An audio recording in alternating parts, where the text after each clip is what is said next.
All right, right, let's go we're ahead, live. let's go ahead and kick this off then. Appreciate everybody coming in for our fall retreat. It's a great opportunity to get staff here and the council here to take a really good look at the current status of the city.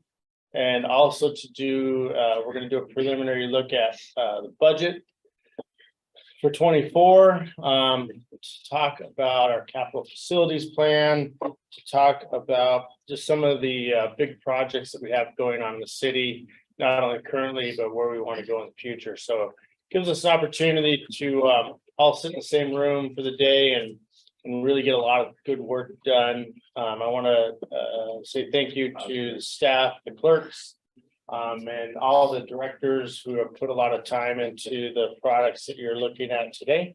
And a lot of the thought process has been going on. So I don't want to be a politician and talk a lot. So let's kick this off with, I think we're starting off with on here. What you doing? All right here, Tanya. Let's go on in. We are gonna start the presentation for the staffing plan in just a second, but Caitlin's got paper copies of all of the org charts in a larger format for the wants one. She can pass them.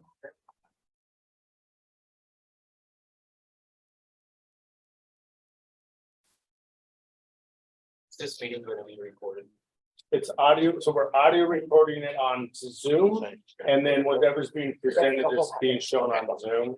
But the video, there's no video recording of us. If that makes sense. So the public can listen to it later. They'll be able to just do it and see the presentation. Sorry. Yeah, they'll be able to listen to it and see the presentation material. Okay, great. Thank you. That being said, this is the microphone, so if everyone could talk up a little bit, that would be great. Thank you. Here's a Karen. I'm sharing on Zoom and. Right. How do I show it up here? Move that up there. Oh, I Right see. there. No, it's nice. Hold on.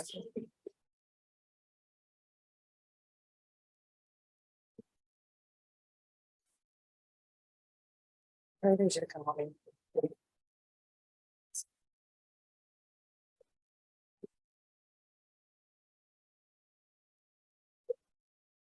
So it's not hearing audio on.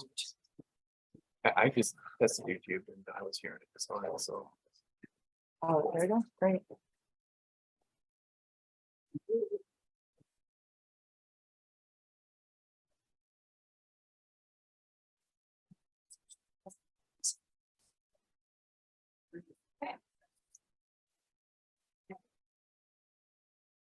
So, as council aware, since 2020, we've been doing a staffing plan.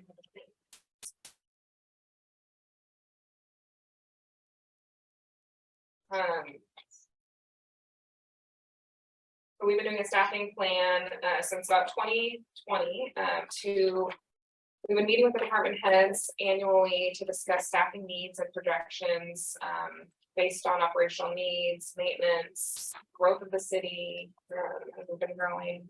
So things that we've done to questions we've asked department heads is what do we need to be getting done that we're not getting done, and what are things that we want to get done. And then we look at succession planning, we look at upcoming retirements and separations, overall come up with a strategy over the next 5 years. So this plan today is from 2024 through 2028. And moving forward, we'll be continuing to do this around the same time right before budget season, so you are aware, and going into the mayor's budget later, knowledgeable about the staffing requests and why. Yeah. So just a current overview of the citywide org chart. Have that in your packet, so I'm just gonna go to the next screen really quick. With some statistics. So right now we have a total of 125 funded FTEs, and here's the breakdown by department. We have 10 vacant funded positions currently, and this does not include seasonal positions, basic seasonal positions as well. So far year to date, we have hired 28 employees. We've promoted 4 and we've separated 19. So there's some statistics for you. Any questions about current, go back one slide, so you can visually see it again. You know, kind of the work structure, it's very busy as we're growing. It's getting larger. On the current, you have looks like 3 temporary positions. Are those currently filled or are they? I believe we have a few seasonal skills, 2 of them. 2 in parks. 2 in parks right now, and Aaron, how many seasonal skills? 1. It's just one. There's 1 now, because most of them have come back to school. A lot of them are college students that will leave right now. So in parks, you have 4 that could be there, but we only have 2. And then in public works is usually 2, but we have 1. Yes, the seasonals only run 5 months out of the year, usually May to October, May to September. And then the policy analyst, The policy analyst, that's a vacant, it's an unfunded position, and that was a few years ago. What we brought to council a few years ago was a position that would help the city do some policy work and administration. That project was specifically for safety policies, and that person was like a retired person that came in and helped us get policies up and running. And we've kept that on the org chart as an unfunded position and only allowed to fill it if there is a need and we have salary savings available. So it just remains on there. thank you. So what we're gonna do now is each department head is gonna present their strategic staffing plan for the next 5 years, and we're gonna go from largest to smallest department. And that's what. So with that, I will hand it over to G. So, this is the org chart, as you can see here.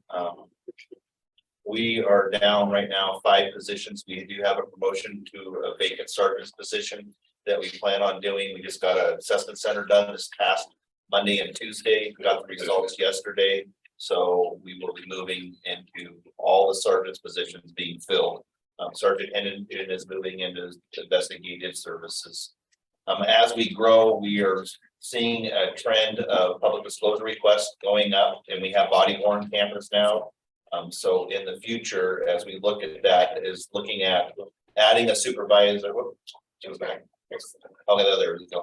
Adding a supervisor to that side and moving over and putting our body worn camera public disclosure request under that unit. And then having our records unit handle the daily case reports, CPLs, all of the original stuff in the future. Yeah. Thank you. And then also looking at, instead of, if we do add an officer, that we added and we put a traffic officer. As you know, we've had 4 fatality collisions in the last 2 years. 3 of those have been called vehicular homicides or vehicular assaults.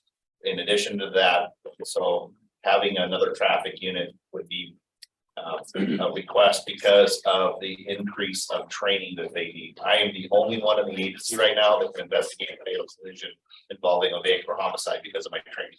Nobody else has been certified yet. So it tells you how desperate we are to get these people up and running and trained. So in the future, we're looking at a PROACT sergeant to do a span of control over their support services sergeant. Right now, he's in charge of facilities training, fleet, SRO program, field training.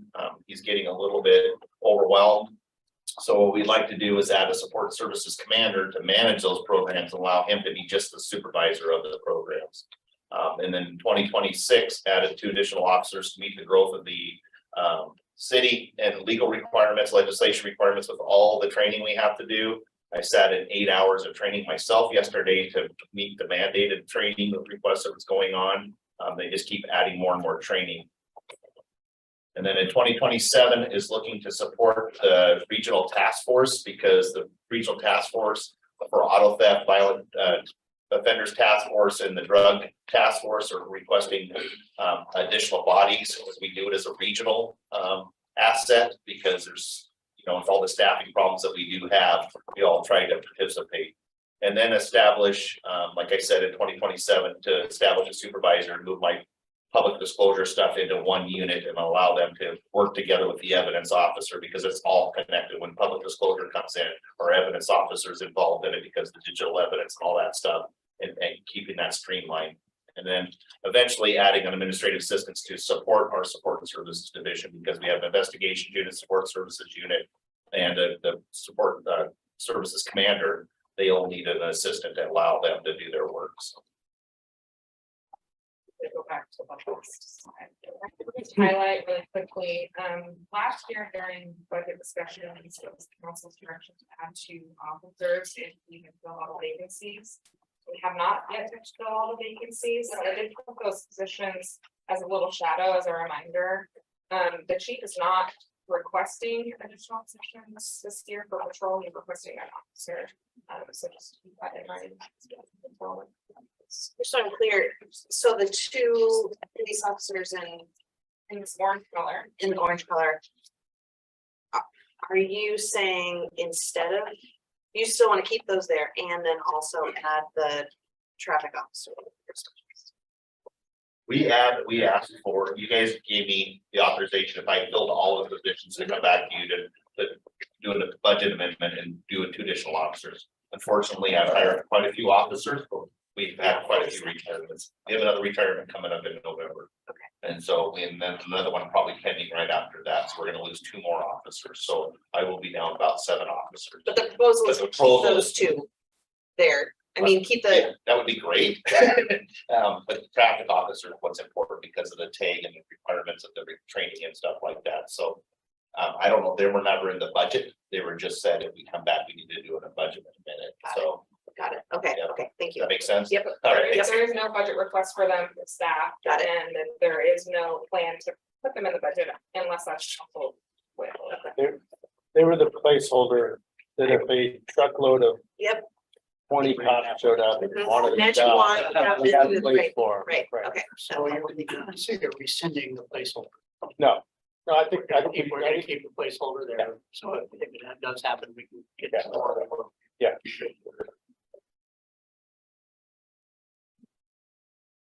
Any more questions for the police?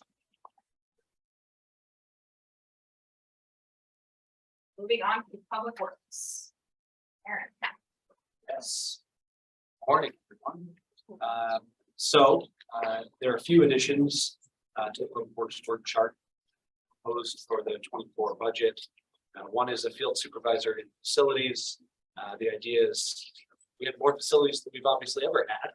And we're potentially contemplating expanding our facilities. We're eager to improve our level of service. The way that we can do that is making sure that we have the leadership and facilities, the field supervisor to do that work. Currently, Aaron, just in case the council, some of the council members don't know, can you tell them what the facilities does? what the facilities does. Sure. Well, the city has obviously many facilities throughout the city, and the facilities team maintains those. So they do their janitorial services, and they also do dust abatement. We're doing a little bit of that. They paint the walls, they fix damage, they replace appliances, they set up the council chambers and break it down. They do just a wide variety of facilities maintenance tasks. And it's a surprising amount of work. Maybe it's not surprising, it's a lot of work. And so currently, what we do now is we break team members out of the streets team to go maintain facilities. That maintain facilities outside of janitorial services. So if we have an issue with pest, we ask our streets team to go do the work in the facilities, and they're pulled away from the streets. So what this will do is create a separate division within Public Works by creating a field supervisor position, moving a maintenance worker from streets to facilities. So there's a dedicated team doing that work every day. I'll add to that is our goal for span of control for supervision is 5 to 7, and Justin in the streets department is at 9 currently. We're gonna add the seasonals in the proposal, which is adding seasonals to streets and facilities. We're really putting it in a really close situation to monitor and supervise staff effectively and making sure we're auditing tasks and whatnot. So that's why the level of supervision, that's why we're asking for supervisor versus a lead. Because a lead is leading the daily work and executing and making sure that work's getting done, but they're not doing performance evaluations and check-ins and they don't have as much authority as that supervisor would have. That's why it's important. Yeah, absolutely. Okay, in addition, there's a seasonal within facilities. We get a lot of, get exceptional value from seasonals. And in addition, facilities are also used for during the summer. It just makes sense to have a seasonal facilities. We're asking for 2 additional seasonals for streets. Oh, it's streets and facilities. Those seasonals would be responsible for vegetation maintenance. We have a lot of, obviously, we have a lot of vegetation that grows into the right of way during the summer. They will help with that. That is it's lower level work seasonals can do. Helps. There's a, do you want to cover the 25, 27 as well? But yes. Okay. There's a fleet manager, lead equipment mechanic addition. The city has over 90 pieces of equipment and fleet vehicles. Currently we have 1 mechanic to maintain all of them. So I was out in the shop yesterday. The mechanic is replacing the tracks on an excavator, which is not an easy thing to do. And Streets comes in with a mower. It has a bearing that has a, he's got to stop working on the excavator and work on the mower. And the excavator is going to sit there. That's a high value piece of equipment. It's going to sit in the shop while he fixes the mower. That's okay, but he's alone in that shop. And he really needs, we need to provide a higher level of service there. Okay, and then the last position, well, not the last position. The position that's pink is the traffic engineer signal technician. When the city's population is large enough, we'll be required to maintain the traffic signals in the city. That's just it's an obligation to see on the horizon. So it's planned for the 2028. Who currently maintains them?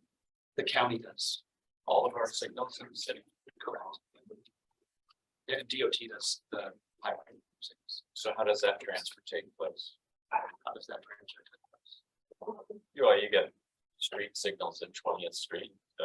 Sure. What do you, the county says we're done?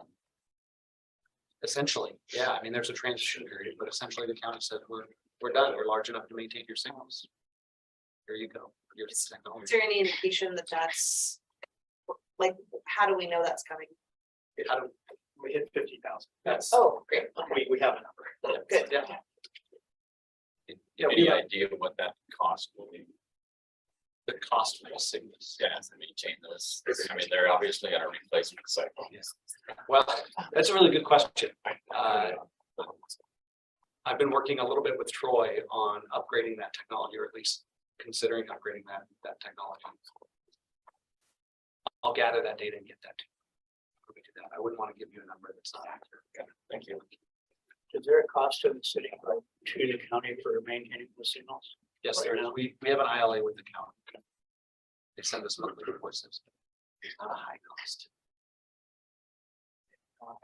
I don't know. Offhand. It was like over $2,000.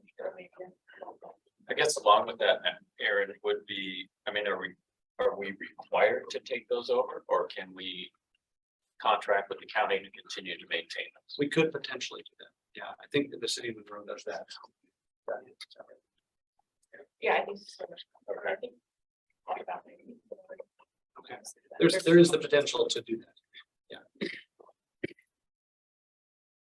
Either way, the cost is gonna change. Right, okay, thank you. We always have the opportunity to contract with outside parties. Yeah. A lot of electrical companies that do that work under contract with the state and county already, so we have that as. Yeah. But another advantage of a traffic engineer is to deal with the traffic calming problems that are constantly.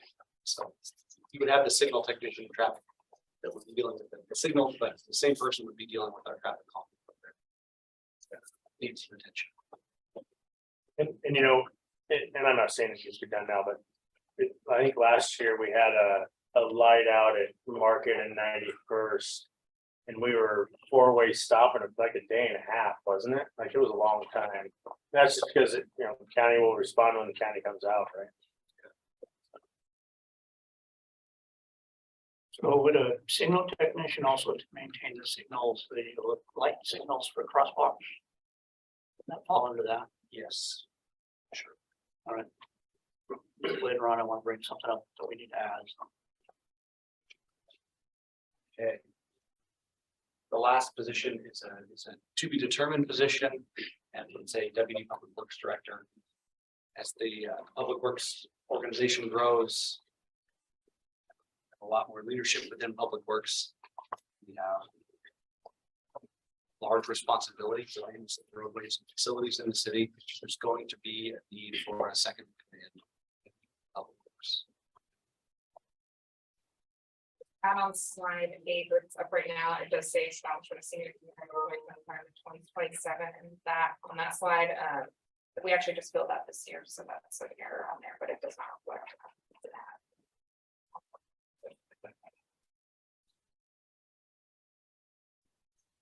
Any other questions for Melissa? I have a quick question on the mechanic position. Is it a personnel bottleneck, or would we have to expand facilities, tools, the other maintenance equipment to go along with that additional person?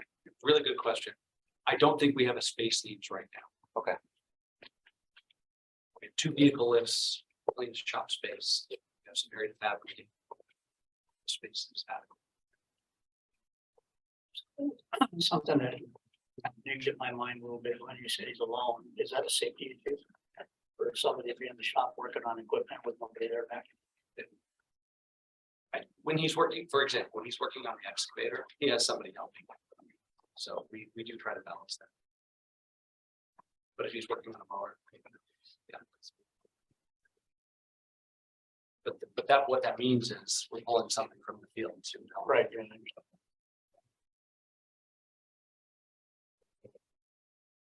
on to community development. Press. Okay, thank you.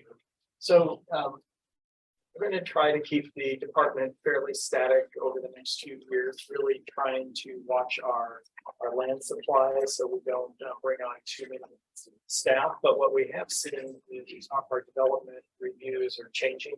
A lot more tenant improvements, reuse of commercial buildings, a lot of remodels, single family homes. So we see an increase there, but obviously there's been well, I can't say there's been a decrease yet of new platting because that's still happening, but we know there's a finite land supply for new large developments. So we are trying to be cognizant of that.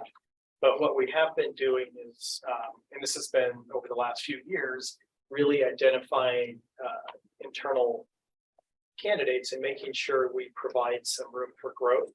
So you'll see that reflected in this year's budget that we are putting in a couple of placeholders for some intermediate growth for current staff members. For example, one of those would be in our inspectors. Right now, we have 2 inspector 1s. In the past, we've had an inspector 2 and an inspector 1. So we do, based on credentials and certifications, we potentially have an internal candidate that we'd like to reward.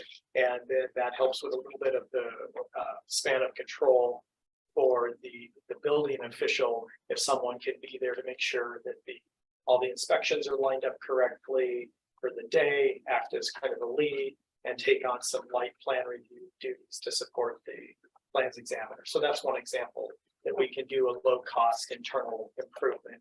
Also looking at the span of control overall in the building division, as that is now the building official has more direct reports in the department than anybody else. And so at some point, we do need to evaluate that. We currently have a lead for the permit staff. And we looked at a couple of years ago, a lead versus a supervisor. At the time, the lead position became most appropriate, but that's something we could look at again in the future. Again, for span of control, that you create a separate division that goes from a lead to a supervisor. On the planning side, same thing, looking at creating maybe a planner position. That would be a planner 3, and that would be journey level type tasks. So again, if we have an opportunity for some internal growth, we will do that. The only new ask we have in this cycle is for an administrative assistant. This has been on the ask list for lots of years. As one of the larger departments, we just don't have that administrative support. which means myself, the building official, and the planning manager, we're taking time away to do billing, coding, setting up training, travel, all of those little tasks that add up and take you away from core functions, contract administration, et cetera. So that is on the request again for 2024. And we think that helps streamline the whole operation. We do have another assistant planner that's on the list as a to be determined. And that was really looking at our annexation growth and what were we going to see with annexation if we needed to add another person. Right now, again, we're still holding. Not gonna kid you, my team is super busy. Super busy. But again, looking forward, is it fair to bring somebody on that we may not need in 2 to 5 years? So really trying to be cognizant of that. If we talk beyond sort of this 5-year lookout, other positions I could see would be a second code enforcement officer at one time. Again, as our population grows, we went from a half-time to a full-time code enforcement officer, and he's busy every day, all day. So like I say, at some point on the horizon, I'm sure that's another need to talk about. But for right now, we're just trying to keep it fairly static and look to where we can do some small internal improvements to improve efficiency and help with a little bit of span of control.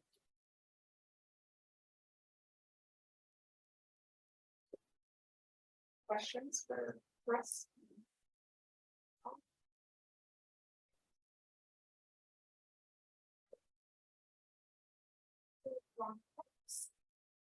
Thank you. Recreation Department. We have now officially been established for 13 months.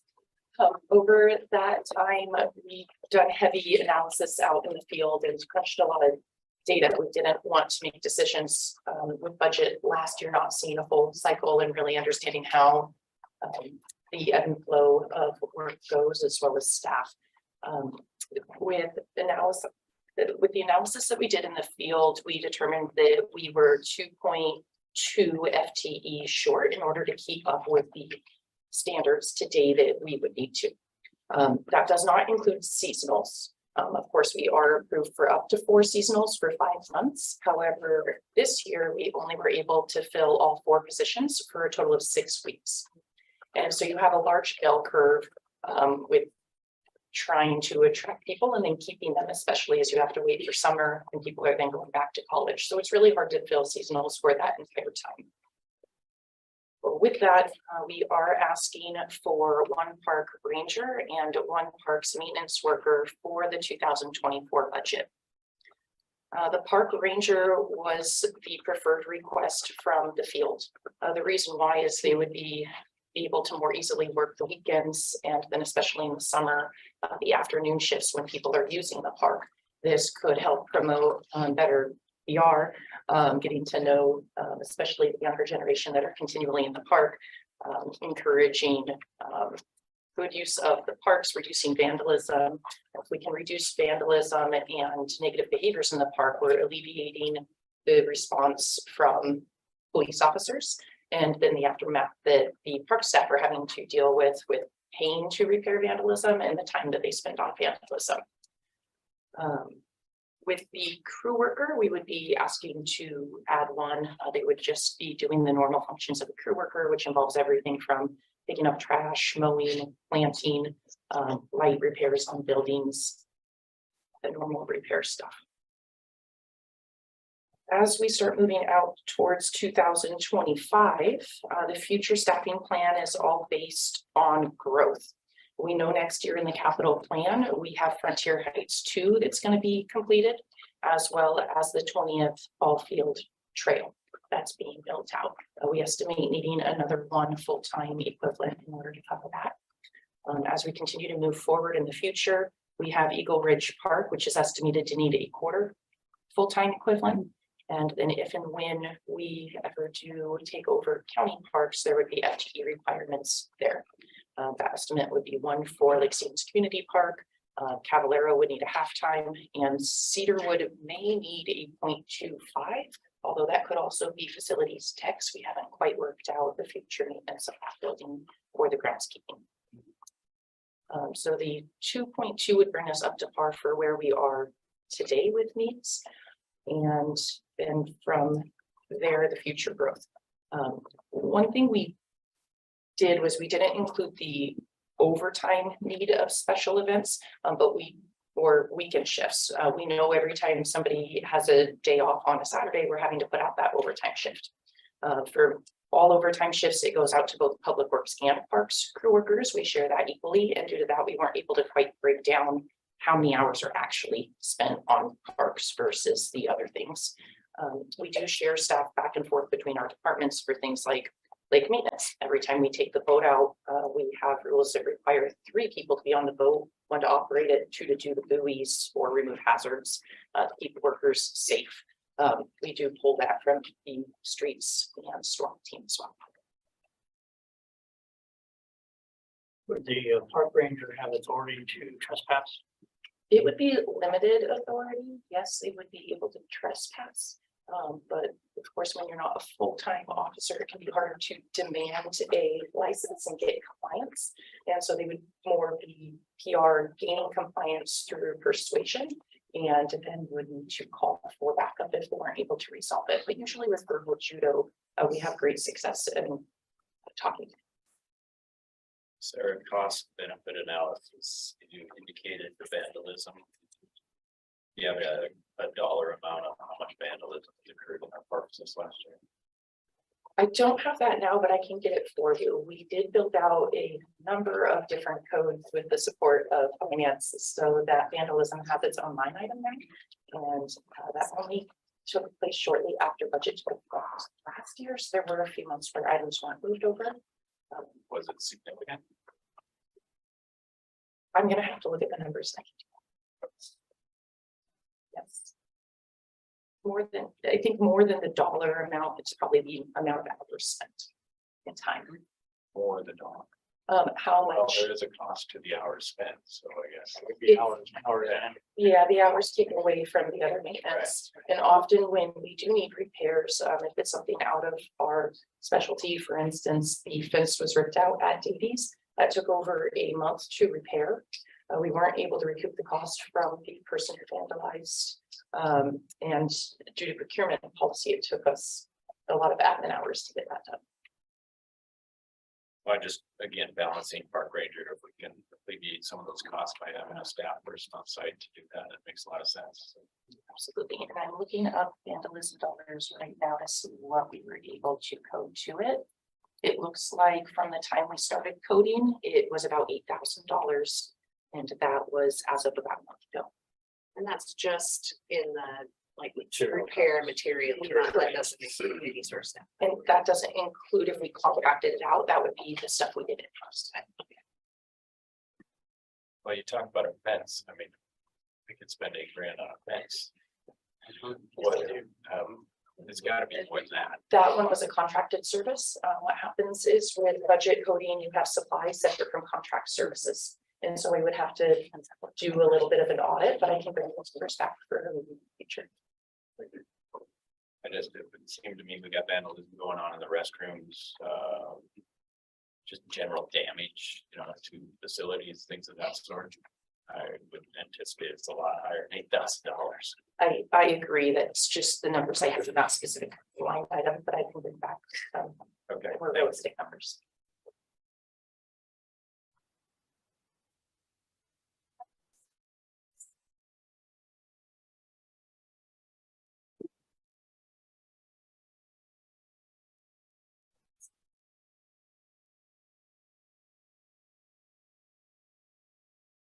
Sorry. It's all going by the order of the papers. Okay, so we did have some requests that we just keep pushing out every year. We did have a request in 2023 for in our staffing, strategic staffing plan for additional accountants. We did move those out to 2024, and I'm again moving them out. We are pretty well functioning. There are a lot of things that we're unable to dig deeper into when it comes to the treasury management side of things. So debt and investments, all of our investments are LGIP, and so it's the simplest cash management way to invest. So we don't have any multi-year investments, additional things like that. That's one of the things that would be good for us as we grow to look closer at our debts and investments. Procurement and purchasing was probably the one that would have come forward first, as it is helpful citywide. Looking at all the compliance issues, we talked about the procurement policy, actually following all of the laws and regulations in the state of Washington are very complicated and confusing.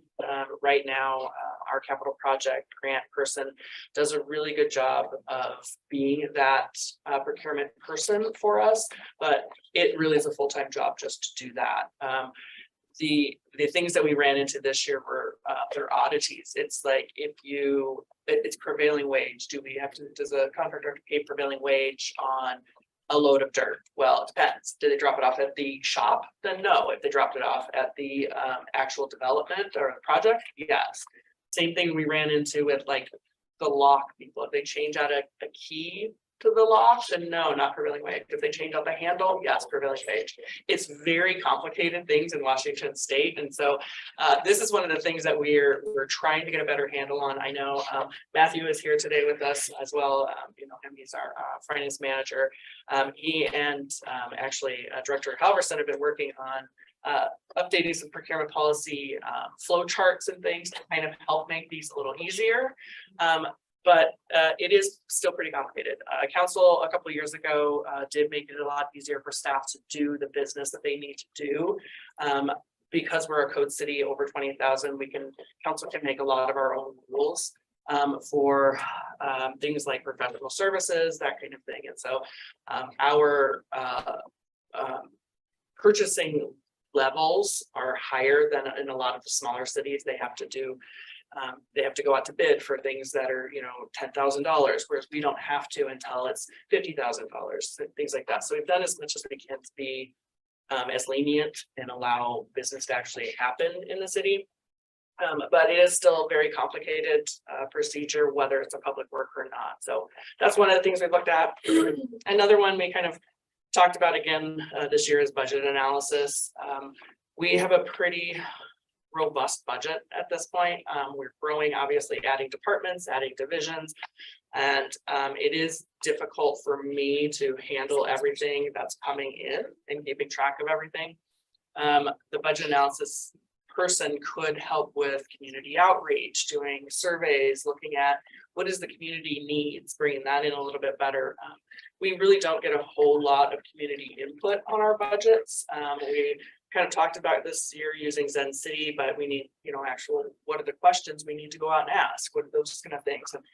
And cities who have gone out and done those types of things, it's multi-month process, usually with a consultant, to determine how do you gain the right information? How do you bring in the right information? What do you do with that information once you get it? How does that work with helping prioritization in the city? So those kind of things are what we're looking for in the future. Something I just keep holding off on is the sewer district. We talk about the sewer district. At some point, we will have the sewer district be assumed by the city, and they have a number of accountants that will absorb in, and we will sort of reconfigure how they are set up in the system. They have utility billing people. They will probably remain utility billing people at least part of the time. Part of the time, we will actually allocate them to helping with some of these procurement things. They're doing procurement, they're doing grants, they're doing all these things. And so we don't want to overstaff and then have these positions come in and not know what to do once we have them. And so I do just as we are, my finance department is fantastic. We do with what we have. One of the things that we have looked at is our payroll. I know our payroll person accountant had retired after so many years with us. So that was hard. We do have a great payroll accountant now. She is fantastic, but we have definitely realized that once we get to a certain point with employees, we're going to need at least a half-time payroll tech to come in and help just to bring in the timesheets, and we do have all that electronically, so do all the timesheet stuff and help with that. And so that's one of the things we have on here that once we reach about 150 FTEs, which would likely happen as soon as we do the sewer district, or if the sewer district's out, the more obviously employees we add with just the budget request, we're definitely gonna need to do that. And so we kind of have it in there as a TBD. We're not sure if that's 2024, 2025, at some point, we're gonna have to look at doing that. So at this point, I don't have any requests in for 2024, just keep in mind, there are a lot of needs there, but as the finance people, we're very conservative. And so we just keep pushing everything out, so. I appreciate looking towards assumption of the sewer district and that staff. Saving room for staff that are gonna come over. I assume they also have their own payroll technician. So they actually contract with the county, but they do have somebody who collects the data to send over. Unfortunately, I think it's their HR person who does that. It's So they wouldn't be potentially filling that payroll technician position with someone already. I don't know. Okay. I'm still looking at, like, we're kind of going through the positions that they have there, how they work in, what are their qualifications, how would they actually fit? Would they just come over as the position they're already in, or is there additional things that we can, you know, allocate to those? And so we are thinking there should be somebody over on that side who could help with the payroll and the benefits and that kind of thing as a whole.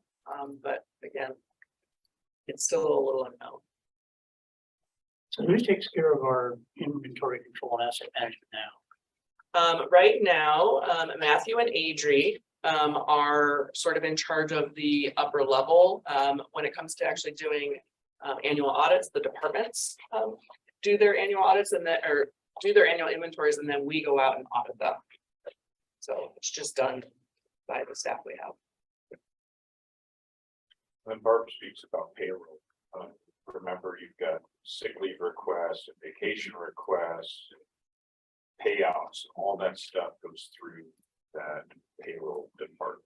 And it's a lot. We have 120 some employees, call sick, like I said, different requests for getting loans, right? You go out and get a loan, you've got to be able to provide proof of employment, payroll and all that. That's all that part. Yeah, and the more pay codes we have, I was so just gonna say your all of the overtime. wonderful things that we do with, you know, longevity and vacation cash outs and sick accruals and all of these additional things are all pay codes that are nice and complex. And I appreciate Jane, you bringing that up, because I'm not very good at selling all of the details of what we do. It's just, it's part of the job. We do the job, we move forward, we go on. And so we're always looking at what are the bigger things that we can express to council as how much work we're doing, but it really is all the details. Like there isn't, we talk about if there's time for Adri to help with records management, or is there time for payroll? It may be 4 hours a week could potentially go to helping do something else. Payroll, nothing at all.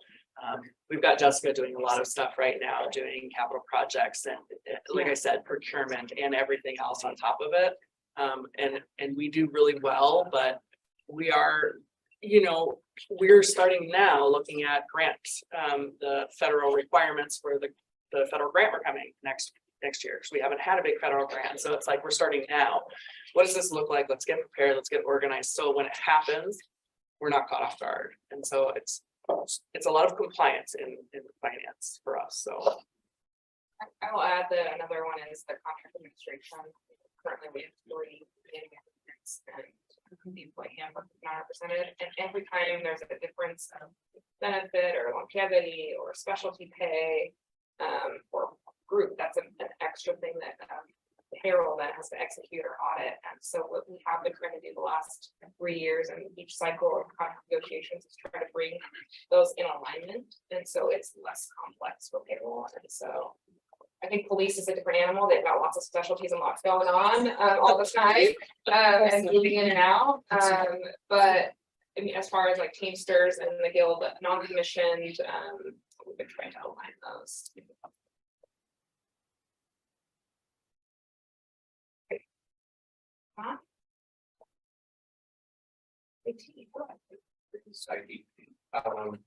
So, yeah, this year, as far as our staff requests, we've been putting it forward, is what everyone's been saying. The city's been growing, the delta change has been high. As we get in all these employees coming on, there's a lot of this offboard gas data management that's been taking place. And this year's been probably the highest we've seen, parks come in and stay a little bit. That's procurement, device provisioning, user provisioning, provisioning. That delta has been pretty high, and what that does, that means the help desk starts to get pretty loaded up, and the time for resolution starts to take more time to get that done. And when we're dealing with a lot of the changes that are taking place in the environment, we had some pretty significant challenges this year with hardware failure, and that basically, we've been running very lean, like Barb says, we're very conservative. I've been very conservative as far as like staff and all that kind of stuff. So. What we're finding is that we have all these special projects from the different departments that they're needing, and Alan is doing a really good job. He's trying to work on those projects, but when you have to have focused time on that, it really kind of takes away from what you can really focus on helping the support tech. It's those small, low level stuff. So we kind of put in a request for a help desk position on the wind tower. I just lost it. So yeah, we put in for that help desk position to kind of help take care of the low level help desk role on that, and then bringing up out so we have to focus on more of the configuration, the tooling that we need to get in place, and he's also helping out some more of the infrastructure challenges that we've been facing. The other request we put in this year is the security halftime security analyst with finance, PD, HR, the regulatory compliance issues just are increasing. New regulations coming out that are forcing us to adopt new frameworks and policy governance and bringing things into a more formalized maturity model. There's so much technical debt to try to get a lot of these things established. We're still trying to get our tooling in place, and we just need additional help, someone that can help to do the work of looking through the logs, threat assessments, these assessing the third-party vendor assessments, you name it. There's a lot that we have to have in place, and we're trying to get that in place. And we think that the halftime analyst or security analyst will help us to get a lot of those primary things done, and that's our biggest priority that I see on our list right now. So that's what we have requested this year. In the future, as the department's been growing, an operations manager to kind of oversee the departments and kind of doing high level priority, work assignments, capacity planning, infrastructure, overseeing the infrastructure and the staffing there. Then as we have been moving into more of this smart city kind of initiatives, there's going to be more systems, devices, IoT. Sewer district coming on, there's going to be SCADA systems. So at some point we're going to have additional people that kind of help out with those things. So we kind of just proceed that as another position there. So, but yeah, those are kind of what we're looking at. I will add that the help desk position is going to be really critical, especially when we assume the sewer district, because they currently contract with Snohomish County for IT and support. And so taking on additional 30 staff is with their complexity of what they have running in their programs, it's going to be crucial. They run SCADA systems, which is computer controlled systems for the treatment plant, all their pump stations. It's all SCADA control, basically run from a computer. Specialty work that we don't currently have. So we'll have to have somebody in-house work contract. They use contract right now to do that work. So that's just something to keep in mind. Thank you. The security, halftime security analyst. I know in some industries, hiring a part-time person is next to impossible. Do we have any sense of whether or not there are people interested or willing in part-time positions in that? We do, and I have a candidate that I think is going to be able to fit that role, that will be able to do that position. So, but yeah, we will be putting that position out there and seeing what we can get. We have a managed detection response, but they, our lead time from when they give us an alert that we need to investigate, it could be 12 minutes. 12 minutes is it's a little too late. There's a lot of lateral that can happen in 12 minutes. So there's a lot of things that we have to try to do to get our tooling to be able to respond faster to those events. and having someone that can develop those toolings in place. I think that's the augmentation of that, support contract with security. So we have a managed security provider that's doing the 24/7 monitoring, but having someone that is able to help, work that workflow. I think the health cam will work until we see that probably when SCADA comes in or something like that, or some additional requirements for the sewer district, that position may become full time maybe. So.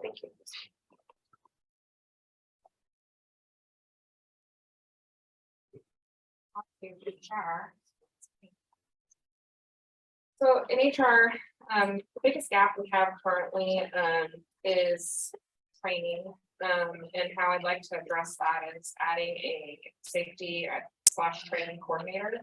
And what this position would really do is help facilitate and oversee citywide training programs. They would help with departments and supervisors with mentorship programs, succession planning, onboarding. We're constantly getting an increase of need for facilitation for different departments as we've brought in staffing. Training is also a huge liability for the city, so we need to really make sure that our staff is properly trained on onboarding. We have an annual program that are we have current safety requirements we have to do annual training for, and then ongoing training to make sure that we have, I would say, remedial training or reminding training, like customer service, for example. You give customer service training to an individual at onboarding, but we also need to make sure we deliver that in a program like either annually or every few years. And so we're kind of lacking in that area where we don't have a facilitator to be able to go out and do the trainings as frequently as we would like to. So we currently accommodate requests as necessary. However, from my standpoint, it's more of a liability issue that we need to be more proactive to build out these programs and help staff succeed. Currently we're doing a lot of like reactive training, remedials, or training supervisors, especially since we've added departments. We've added, I think since I've gotten here in 2020, we've added 25 employees. So as that increases, that training need exists. Also, we have added the risk manager in 2021, and he currently oversees the risk department with WCIA and insurance claims. He oversees emergency management now and safety. And those are 3 very large jobs on their own. And so what I envision this position also doing part-time is assisting the risk manager in developing the safety program, delivering the safety trainings and tracking the trainings and certificates of people and where they're going to conferences, and maintaining a system is a big job for the amount of staff that we have. So that person would help track that. They would help with lower level claims management, and assist departments in developing their training plans. Currently, Max is the risk manager. He hasn't had a lot of dedicated time spent on emergency management functions, so this would free up his time to do more policy administration, emergency management planning. He's currently working on our CEMP, which is due this year, and additionally, he's looking at doing more training for ICS training. I think that will be coming soon to leadership, and ensuring that we have a volunteer CERT team is one of his goals for next year. So we are prepared for whenever it's there. So that would help shift his focus and allow him more time to do this. In the out years, actually one more thing for 2024 is, it's not on the org chart, but we have been talking internally in leadership about an internship program, and we would like to have interns in departments during the summer. And one way we're trying to allow that is to use salary savings to fund the interns. And right now the proposal is to have 4 of those positions for next year. We were unable to fill those positions this year because we didn't have any salary savings. However, that still remains a request that we allow that flexibility in the internship program for next year. And that would be based on department need, if we would like to intern. It's best who has the salary savings, and we've worked that out for probably this first time. In the out years, I thought a lot about, as we grow and as we assume the sewer district and the needs are, and I envision us needing an HR manager to help with just the growth of the city. And operationally, we don't have any clerical assistance, and that most of the departments as we grow, have more layers of support, such as finance department and the finance manager. That position would really help allow me to do more strategic planning and policy administration for the city, as well as helping quality control, making sure service levels stay up to par for department needs. So and making sure that the HR staff, are processing requests and make sure things are timely, and supervision takes a long time, so that would just help me a lot off my plate. And I don't think that's an immediate need. I think that's in the future as we continue to grow, that's why it's not a request, it's just part of the plan. And labor administration was the last reason. We have 3 contracts. 2 of them are overlapping right now, or negotiating 2 contracts at a time and trying to run the HR department. It's very difficult as the lead negotiator. So we have hired outside help, attorneys to assist in that. And we have department heads also helping. But that HR manager could be a labor/HR manager and help with that contract negotiations as well.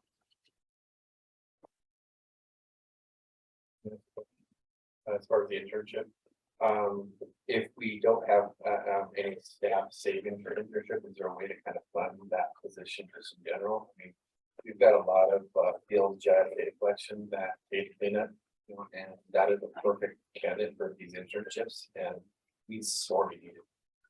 We can't keep up with it. So I don't know if we can throw a bucket at it. And we've discussed that. I think it comes down to priorities of full-time staff. We can look at that. And if Barb's money tree started going. Yeah. If any of you haven't seen the money tree behind my office out my window, it's really We've been nice. fertilizing It's it every just day. It's just Not growing. not producing. I mean, there's a possibility we could advertise for an unpaid internship. I just don't know the quality of candidates, and if that's really worth like what it would cost to actually have that person on board and assist them. But that's a bit different. Curious, what about externship stuff with like ECC or something, positions for credit at school? That's Yeah. kind of what I think for the GS, because a lot of the schools that have the GS, geographic information services degrees, they need probably credit for that, but the question, I thought it had to be a paid position, if there is a way to have, that credit would be great. There's still gonna be a program cost, so for, equipment, and there is an offset cost for staff too. To make an internship program really be successful, you have to put like 50% of the work into that person. Yeah. And that's like by law, so you, Have to actually teach them to do. and so Troy's team, you would have to have time to dedicate to help train and make them educate them, because that's the whole purpose of the externship. Right. So I think we have to look at that and weigh that up at the time, but we did start working with a high school program through employment security department to get high schoolers in for short internships where they pay for it. We had talked about that a little bit last year, and that would allow like a 40-hour-a-week high schooler to come in a couple hours at the end of the day to maybe come help the clerk's office with records management and scan papers and learn about city government. And so we looked at that program. We didn't get quite to launch it before the end of the school year that last year, so hopefully looking at that for this.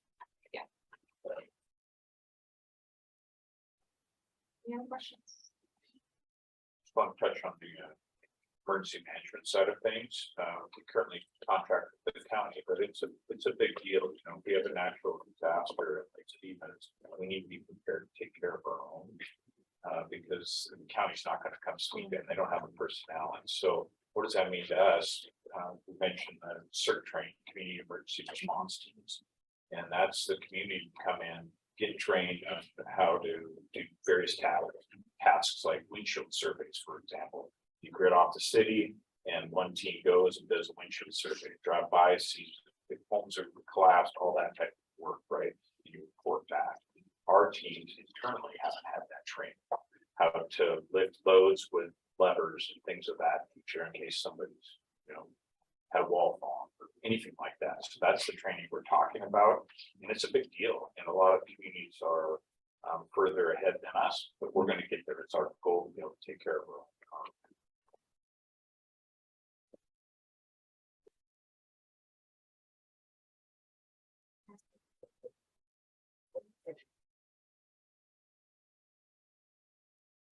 You wanna-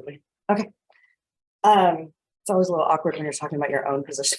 Nobody else has had to do that yet, but, so a couple of things in the executive, department that we're looking at, kind of a twofold. So the first one is really reclassifying the city clerk division and making it a municipal services division.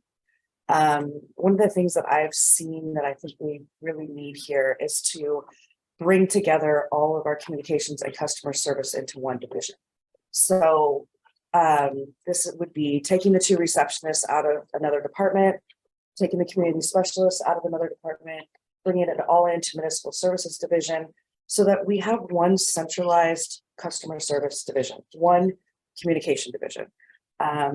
Right now, I think the receptionists are kind of filling out on their own a little bit, and the communications person's out doing the press releases, and the mayor's giving direction in the mayor's office. And if we were all one team, I think it makes a lot of sense. I think it's too piecemealed right now, and I do have some communication background. This really interests me. I think we could really set the city up for better success. And I think just again, that same messaging, whether they're the receptionist answering the phone or the communication specialist or the executive assistant in the mayor's office, we all are a cohesive team. So that's kind of the background to the municipal services division. But still, I would still be the city clerk and Caitlin would still be the deputy city clerk. And so kind of the duties of the division would still be council meeting administration, records, contracts, public records requests, communications, access to city services, executive support to the mayor and the city administrator, and then also policy management. So again, all of those things just have so much in common that it makes sense to be in its own division. And we found this as a best practice in going to our clerks conferences and trainings, that there are quite a few positions that are municipal city manager / city clerks. So we're kind of seeing that that is a trend moving forward as far as delivery of customer service and communication to the public. The office assistants reporting, well, what do they? And they're in finance. Okay. And a little background on that, the office assistants, used to be under city clerk, when Norma, was city clerk, and when Norma retired, we temporarily eliminated the city clerk position, and I became finance director, city clerk. And that's how they actually came under me. And then when we hired the deputy clerk at the time, we wanted to grow her in that position before she was ready to become city clerk. When she became city clerk, she wasn't as into the supervision side of it, and so I just kept them. But at this point, I actually think this is a great idea. I do feel like sometimes they're out on a little island, and I try to give them as much information as I can, but it's coming second, third hand. Whereas the city clerks and Caitlin work so closely with the mayor and Jean and the council, getting the information to them is a great idea. I just think I think it definitely makes more sense. And we've kind of always tried to go back in that direction a little bit, but I think the timing is actually good at this. And I have had this discussion with them as well, and they are on board. Yeah, and you know, the 2 receptionists, they do an amazing job. They have a really important role in the city. They are the first contact. They should be empowered with all of the information that they need to know. Like, you know, and imagine if we were having these weekly meetings and direction was coming out from the mayor and the city administrator, and then it was trickling down through the communication specialist and then out to the receptionist, and everybody was on the same page. And the grants and communications specialist now reports to us, right? Yeah, so that's a fairly new position. She's only been here about 5 months. And so, but again, it just makes sense to have her be part of all that we're doing over here. And she is part of it a lot naturally as well. Yeah, she and I work really closely together on legislative events and on press releases and on, you know, that part of it. So there is some support that's happening now. It's just not formalized in that way. Makes sense. Thanks. I'd like to add, looking at it from like a Lean Six Sigma lens, this actually helps reduce waste by streamlining, you know, communication and bringing them all in such a place, because they are all, each one of these positions that we're proposing to go under this unit are, like they said, scattered, and they're all getting information. We're wasting Barb's, we're looking at it from a wasting Barb's time communicating the same piece of information that now Russ is communicating to the same person. And so if you think about it like that as well, it's going to reduce staff costs and staff time to get the same information. And And also the cohesiveness of the unit and the customer service, I think actually means a lot to the city, and it's gonna, we'll do a great job. And all the women in those positions. And I don't see anybody's duties changing. I mean, the communication person would still do grants and work heavily with Russ and it's just more of, you know, It's bringing everybody What into the division? same tent. Yes, that are doing exactly. similar Providing work support. and needs. exactly. The And I think, options provide centralized services to the city, and not just Yeah. the one department that they're reporting to, and so that's the idea is anybody that is doing centralized city services are allowed in the one. and I think the receptionist might want to do some other things too, like some special projects or things as they have time. And the mayor's always coming up with new great ideas, so. Kind of a good idea. You are. And that is something I've always expressed too, is they do look at for, special projects sometimes, what can we do? And it's harder to have non-finance background people do finance special projects. And so it makes a lot more sense that they're city clerk records, communication, customer service type things. But they're still gonna be doing all the things that they're doing now, getting the mail, providing invoices and allocating those things. It's just the communication, I think, is key. Absolutely. And transparency, it's been part of the goal is to see you be more transparent. We have our every Monday morning staff meeting where we put together our flow chart of what we're doing for the week. They'll have access to that, right? So when the public calls in, if they've got questions about what we're doing, they'll have the information at their fingertips, so that transparency on them. So Just eliminates the, oh, and then we should probably copy this person. Oh, and then maybe the receptionist should know we're having regular staff meetings. Everybody's on know. Okay, I know I could talk about that all day because it just is exciting. The other part of this is establishing a public records specialist. So you hear Caitlin and I talk about public records all the time and records management because it just consumes a lot of our job. Records requests are increasing every single year, and I'm gonna have Caitlin talk about that in a minute. And we're just getting a lot more complex records requests, things where we have to review thousands of emails for one request.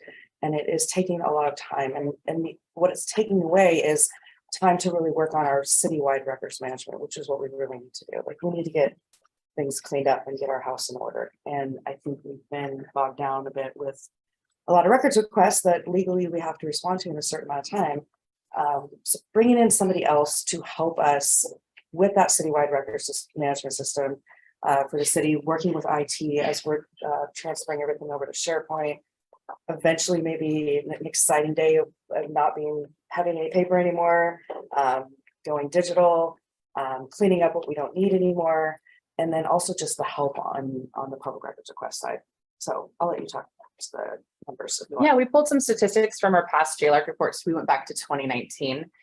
So from 2019 to 2022, our request went. JLARC is the Joint Legislative Audit Records. It's who we need to report to every year for how many requests we're getting, how much staff time, how much it's costing. All of that good It's stuff. the report of how much time you spend on public records. Yep, and so we did do some reporting back in, I think, July with those statistics for 2022. So from 2019 to 2022, our requests went up 31%. And which is pretty significant. Our staff time also went up from 560 hours in 2019 to 1,382. And that includes the police department as well, right? So it's kind of a holistic view. Year to date in 2023, I found very interesting because we can pull our numbers as we go through next request. And we've already had 1,214 requests this year, and we've spent almost 1,200 hours so far through the end of August. So we're on track with 15. Yeah, we're on track to continue that increase. We envision this person being able to help not just with the day-to-day tasks of reviewing records, but also, like Kelly said, the very kind of large goal of information governance. So being able to reduce how much paper we have, being able to do proper archival work and proper destruction from the electronic side, as well as the paper side, which is what we have. We also have brand new departments like Parks that has never had to do records management. And so their park staff are having to learn how to do records management work. And so we'd like that person to be a conduit for each of these departments to free up some of your staff and be able to help kind of run that work. So that's kind of our vision for this additional set of hands. It seems like too, to have a public records specialist who knows the work inside and out and is really focused on that. frees up your time to archive and get rid of records that then you don't have to sort through every time you get a request because they've Absolutely. been appropriately disposed of and Exactly. lessens everyone's. Because if we have it, we have to produce it. Absolutely. Even if Yep. we're not supposed to have it or we Right. don't need to have it. Right. Yeah. A lot of us have inherited desks and inherited records with those desks, and then we move forward to try and get our important work done, and those things kind of carry on. So we would love to have that person to help with that. I can add one more comment. So it's also a structural organization. So we've inherited a file structure format that we've all lived with for, I'm just looking at me going, yep, for over a decade trying to manage. It's a mess. We have redundancies across department networks. So it's really how do we streamline what's happening in the background so we can all efficiently then in each department have a single repository that we know has good information, And that- not redundant information. That you can keep up on and that you Correct. can keep kind of clean yourself instead of, having a mess. And part of the Public Records Act is having proper staff to be able to respond within a timely manner. So we want to make sure we're staying on top of that. And we're able to provide that as we grow and continue to see more requests come through. So that will help with liability in the public records world. One of the increases we've seen that's been kind of interesting is lawsuits. So let's say there's a subdivision that goes in, it's a private subdivision and one of their contractors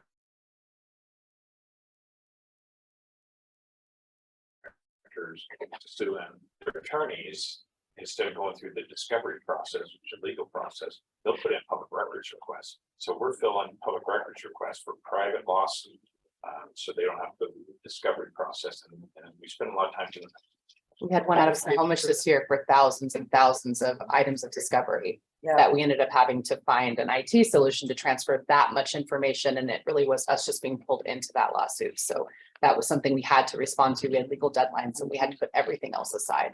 So Yeah, and I'll back that on that too, because they're the data managers, really, they're the ones supposed to set policies around the overall credit schedule policies on the governance and we have a project currently working and we need their time. And unfortunately, we're busy and we're always busy, and it's like, oh my gosh, and it's a stopgap for us. We don't, it's so important. We can't build infrastructure that meets the needs, so that's my point. I mean, real quick on the TBD, we envision if this department goes to municipal services management, if we were to add passport services, then that would go into this division as well. So it's listed under. Any questions? Okay. I'm gonna wrap up quickly because I know we are over our allotted time for this segment. So quickly, if this plan were adopted, here's some statistics on the number of FTEs. So that if we adopted the entire plan for 2024, it would put us at 135 FTEs. And then if we approved all the positions on the plan in 2028 and the TBD, it would be 160. Not counting sewer. Not counting. And that includes all the people that we really support. Right now, we already have about 180 of these are all your phone commissions that have surveyors and actors and that I can support. So it's that we're talking about full time. Here's a quick snapshot, the cost per position with salaries and benefits were on each of the slides, but here's a quick breakdown, and I will say that this just includes salaries and benefits. This does not include equipment costs, cars, office equipment, IT, any of that. And it also assumes a 2024 COLA.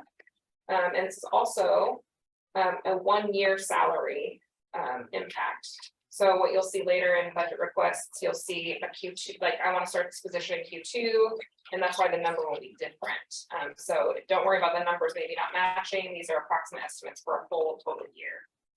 So on your budget request going forward for each department, are we going to see equipage, vehicles, things like that, that those things?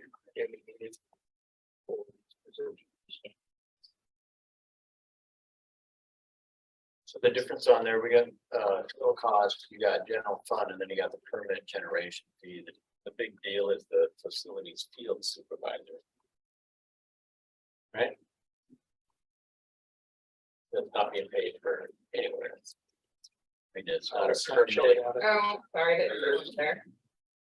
I believe that position would be mostly general with a little bit of streets. A little bit of streets, a little bit of storm, but the majority of it would be general.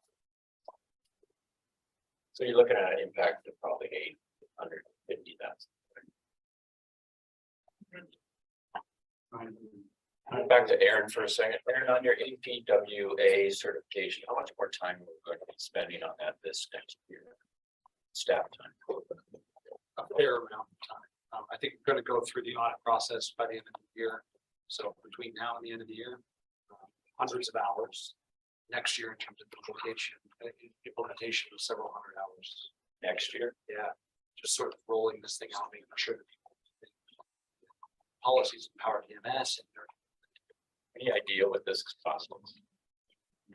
In staff time? it's really hard to say.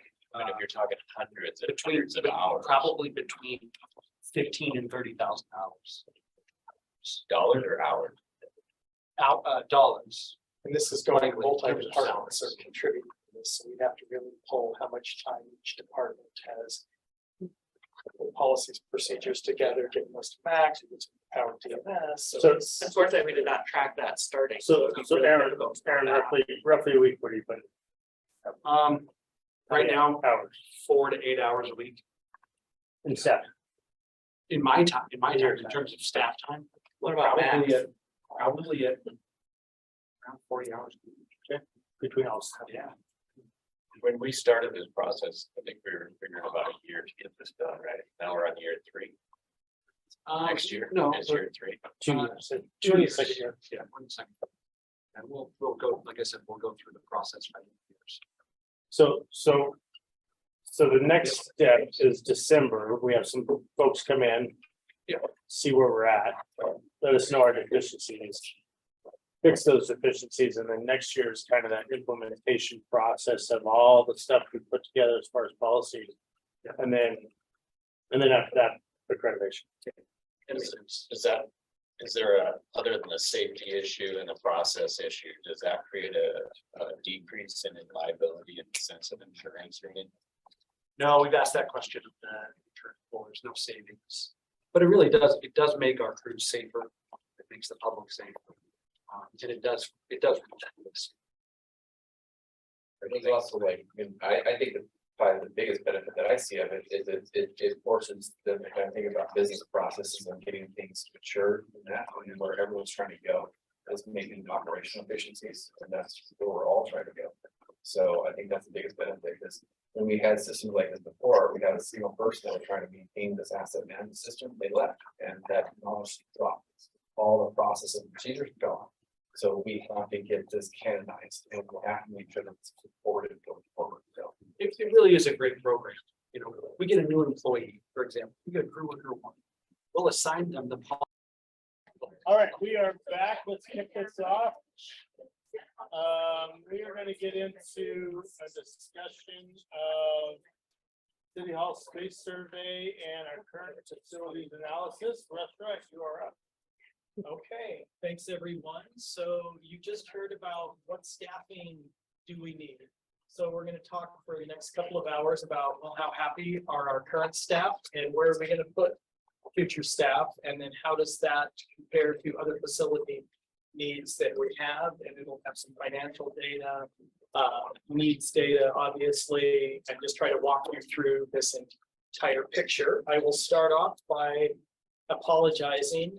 We submitted our packet stuff earlier in the week, and apparently when it published, there was a glitch and only my attachments showed up in the packet. So I did email you the staff reports this morning, but everything in the slide decks should cover a lot of that material. So if there are questions, please ask me, and we'll pause and we'll try to work through questions. And as we go through this, there'll be other department heads that will also have some input. Russ, can I just add, I did send you all a revised packet that did include the staff reports on your email this morning. So if you want to follow along there too. And then also a thank you to Caitlin. She helped me put some information together for this as it relates to the satisfaction survey and doing some research with other cities. And likewise, thanks to Anya and Barb for all of their collaboration on this. Okay, so I want to talk about what are some of the things we've done since last year, some of the things that council asked us to do. They wanted us to take a look at our workspaces and see if we're using our current areas efficiently after coming out of the retreat last year. We've done that. We came back to the council and shared with you how we've made some improvements to our workspaces. Things we're working on, again, the satisfaction survey, we'll go over that. We'll go over growth projections and needs assessments, as well as some alternatives for different city halls, and then look at some cost structures. So last year, City Hall made several changes. We created new or shared workspaces. Overall, there was a net gain of 4 workspaces around City Hall, and that was all departments coming together and saying, where can we consolidate our operations? And right now, there is 1 available cube in City Hall for growth, and there's 1 shared space in City Hall for growth going into next year. And we've seen the need and the requests for next year. And these spaces will be filled next year. There are also shortages of workspaces at Public Works and the Police Department. So now we're going to run through our satisfaction survey. So earlier this year, we wanted to hear from the staff. How are we doing? What are we not doing in our current facilities? And really try to gauge that feedback, and then really say, what can we do now, and what things can wait, or what things can we just not accomplish? So other department heads, please jump in at any time as we walk through this next set of slides. And then Caitlin, if you have anything to add as well, obviously. So some of the big things we wanted to talk about, were privacy, functionality, the professionalism of our operations. And then the big one is the accommodation of future growth. We got some real positives. People love working for the city. They love their teams and their coworkers. So that's really been a good thing. These are the areas of concern. Obviously, the space limitations, we've already talked about that. And inside that, one of the things you don't see, we have workspaces, we have a customer counter. We don't have spaces for private conversations that are job dependent. In City Hall, in the main part of City Hall, there are 2 private offices and there are 2 conference rooms. Both of the conference rooms are adjacent to restrooms. And we have a break room right off of our customer service counter. So there are no areas for employees to have those confidential conversations. With my team and say, hey, let's go for a walk. That means we're going to have a confidential conversation. We leave the building or people go to their cars. So workflow wise, that has some issues. Noise, distractions. Again, we have a lot of cubicles. We have several rows of cubicles. That's office norm. But again, it's like a vacuum in that building because of the way it's constructed. It's a temporary modular building. So there's not noise dampening. There's not a lot of insulation, so it is a noise tunnel, and sometimes that affects people. And so especially as we're doing in the age of Zoom, you may have 3 people in a row on the same Zoom meeting, all with earphones and microphones. And if I'm down the hall, I have to close my door. Otherwise, just like in council, when we get the reverb through the speakers, everybody is experiencing that. One of the other things is the lack of parking.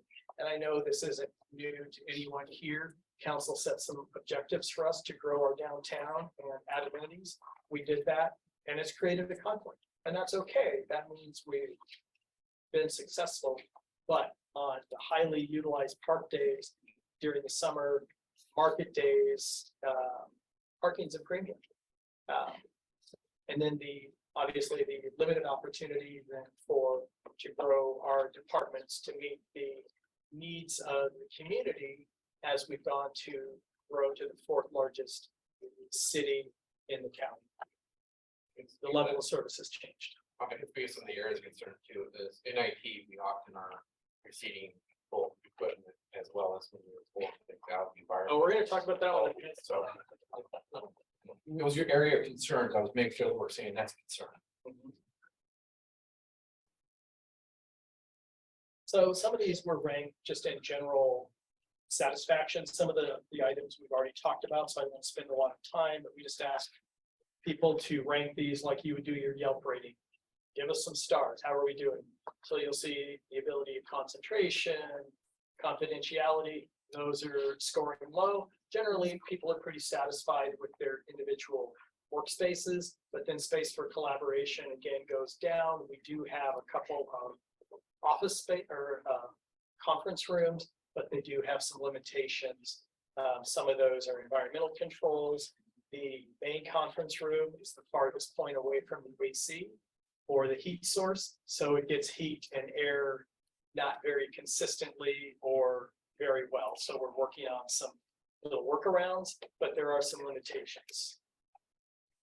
I'll add to the confidentiality. And concentration, like from an HR perspective, I do have a closed office and I share it with Barb there. And we have come up with some mitigating measures on having private conversations in my office. We have a little, like a stuffy doll, for the door, because the door, when the door opens, it It vibrates my office.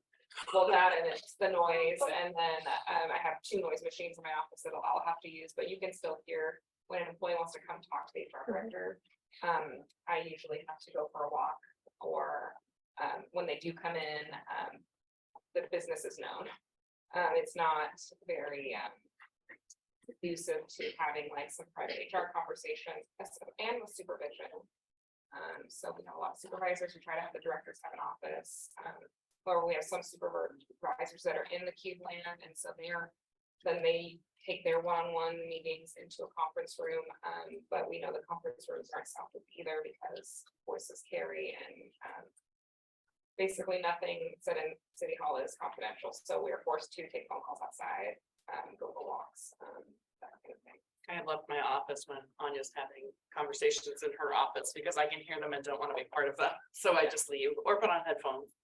Always get some headphones. And so this slide really highlights on that and some of the feedback that we got from staff. That was my perception, and I can see on there some of the feedback that staff have given about confidentiality and the concentration piece, that even when people are having those conversations or having meetings in conference rooms, is that because there's noises coming, they're not able to concentrate on their work because they're distracted by all the conversations happening around. And it is quite often that we'll pull in and find staff littered in the parking lot in their cars, talking on their phones. So like for their job function. And we've already sort of hit on this one, so we don't need to spend a lot of time. But just shared facilities again. We know the limitations of our conference rooms, and there's just some feedback and comments, there were actually written comments from the staff, just what they would like to see. And one of the things we haven't talked about is a wellness room. At the police department, at Public Works, there's a wellness room. That's a room set aside for, say, if you have a mother back to work and they need private facilities, we don't have that to offer. They would have to go to their car, they would have to go to a restroom, or just anywhere for, again, respite, private conversations, phone rooms. We just don't have that. We can't offer that amenity. And actually, it's required by law that we provide a private location for any location needs. And so we have used conference room B as an area, but we don't have a fridge in that space, and it's not comfortable, I guess, for that need.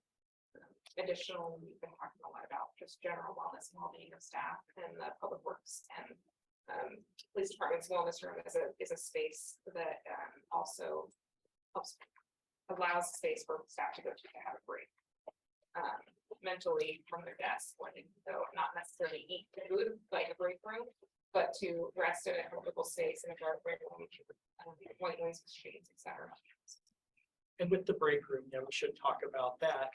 And please don't think we're not grateful for the facility we have, because what we have now from where we've been was an amazing change. But again, we recognize that it was a temporary fix. And as we look at the break room, Larry said the break room is next to the reception area and the public area. So you have that noise from the counter, and specifically the what we call the counter area or the customer counter interface area. That is directly adjacent to the break room. So employees don't ever get to really have a break, because every time you're in the break room, you hear somebody out at the counter talking to a customer and everybody's, what's going on out there? And then just the lack of table space. So that's forcing a lot of folks to go back to their desk and eat. So then then you're gonna work because you're in front of your computer. So it's just a few of these things that are happening just because of the space. And the other side of the coin of that is the customer's perception of employees being on a break and then hearing conversations in the break room. Where do you think that assumption is going towards? That there's noise happening, work's not happening at City Hall, but they might be on a break, so. What's the break room often with people like, reheating their meals that leads into the lobby area and. So they're like, oh, curry. Some organizations have had a do not microwave list. Well, ours says don't use the microwave and the toaster oven at the same time because you'll blow a fuse. So. Yep, it's the new sign I saw. Parking, we've talked about this again. This just sort of graphically shows that during the satisfaction survey, people identified that, parking is hard and we're competing for parking with customers, which is great. We're competing with parking for guests at the mill, guests at the park. And oftentimes the parking staff's trying to have, it's also a detriment to people that actually need to do business at City Hall. And so we are going to make some changes where we're going to restripe some of the parking, put some specific signage up to say this is customer exclusive parking. We're probably going to expand the staff only parking, put some signage up now that Mill Spur is open that tells people, hey, you can go park down here for park use, and there's some other parking locations in the city. So we're going to keep working. We've talked about a little bit of this, and then Troy brought this up, but the rental. So we have 3 restrooms. We have one that's a public restroom. Again, that's right next to the customer counter, and it's right next to conference room A as you walk directly into the building, and you hear every flush in the middle of conferences. Same thing with conference room B. It abuts the employee restrooms. Again, you hear every flush, so it's kind of a distraction. And it's embarrassing to some folks, and then the restrooms are behind one of the cube walls, which also becomes a distraction for employees as they're trying to work and they see people's heads, to and from the restrooms with, the frequency of 2 shared spaces. So that's become an issue. People have identified. Storage, that's huge. So we've made a big attempt to go paperless over the last few years, and we've done a really good job with that. But we still have archival records that we're responsible for. If any of you wonder what's in that little shed behind City Hall, that's all planning records. Those are drawings that we have to keep, and it's also shared space to when we host events. It used to be shared with parks where we put our tent in there. But really, it's a lot of archival stuff that we have to have. Start shaking. when And we have it in a shed Yeah, with a fan to keep those records stable. but So- there are some challenges with that. I mean, There are having it not be insulated, that's not really a place we should be putting our archival records. I know we like to move away from that. I think a tent for parks would probably be more appropriate in a shed. Right, so storage is an issue, as Troy said, and this would be. Gets back to the professionalism of the appearance, and I'm not picking on the IT department, but they have lots of equipment and lots of needs that they're working on it. And as their team grows, they're getting pinched. And so now equipment is showing up in hallways, bleeding out of workspaces, and is kind of all over the place. So that's also kind of a problem as we try to, it's a problem for a few reasons. We need to keep our paths open, getting in and out of City Hall, just the professionalism and just the organization for that team where they're having to sort through piles of equipment to get to what they need to do their job. So that's an issue and we don't have an easy fix. And that's security. I mean, you got equipment there that could have, we haven't had a chance to get to, might be that still has data on there. So it's just chain of custody. It's kind of like evidence, right? We have to kind of keep it secure. Like, so we just don't have it. So like that.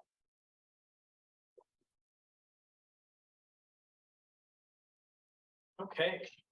Anya, do you want to talk about teleworking? So we included teleworking, in this survey to ask, staff, what their teleworking patterns are, if they are allowed to telework, and how often they're in the office, and kind of the reason why they would telework. Most staff in City Hall probably telework 1 to 2 days a week, is what we got from this result. But it's not necessarily because they want to be teleworking, it's because of noise, distraction, availability of parking, double occupancy cubicles, etc. So this just shows some of those statistics. We have allowed, most of the departments in City Hall allow flexibility in teleworking because of this, because of the noise, I would say is a primary factor when speaking for myself in our building, in the annex building, when everybody's there, and it's usually on a Tuesday because there's city council that night. Everybody's there, the noise is pretty loud. So we've talked about, we'll get into mitigating measures later on things that fix this, but that is a big reason why people do telework. So if you are coming by City Hall and you're wondering why half the desks are empty, that is because we're teleworking to reduce noise and distraction. And 2 questions. From an HR perspective, are telework requests granted because of necessity or because of personal preference? Or both? Just one outweigh the other? So the directors approve the teleworking requests and they look at their operations. And I know like Russ's department, he has staggered, making sure that we have planners or people at the front desk to assist customers. So I think they have a schedule on who's allowed to telework, who doesn't, and having planners there physically. But I would say, based on the directors and how their department works and operates operationally. So when COVID hit, everybody was forced to telework, and that kind of opened everybody's eyes on the pros of teleworking and adapting to virtual meetings. The availability of staff has actually gone up, I would say, and I think teleworking sometimes is to the detriment of the employee, because they have less work-life balance in some cases, and end up working longer hours because they're already at home. So I would say yes, it is based on both of those criteria, preference, but it also works for the department. Okay. And so they're not afraid. I don't think anyone's afraid to call those people back. So we did have a full-time payroll accountant. Now we have an accountant that is in the office, I think, a few days a week. So we pulled that one back a little bit. And so we continue to adjust those as needs arise. Okay. And then I noticed on the number 12 question, there were 25 people that answered that. Was this survey just given to City Hall? Just Like, City okay, great. Thank you. And I believe there were more answers in that box there because I allowed people to choose Choose multiple. multiple. You That can makes have multiple reasons. That's Yeah. what I figured. Thanks. But that is about the head count. City Hall, okay. Yeah, we got a really good survey response. Yeah, We did. that's great. Okay, next steps. What can we do and what can't we do? So some of the things we can do, we're looking at some different ways to do sound mitigation. We've already sort of talked about headphones. We talked about that again at our meeting the other day. And departments are purchasing those out of their equipment budget as their staff want those, because there may not be a preference for a single type of noise canceling headphone versus some people are fine just to have their earbuds with a microphone. So we're really dealing with that at the individual basis.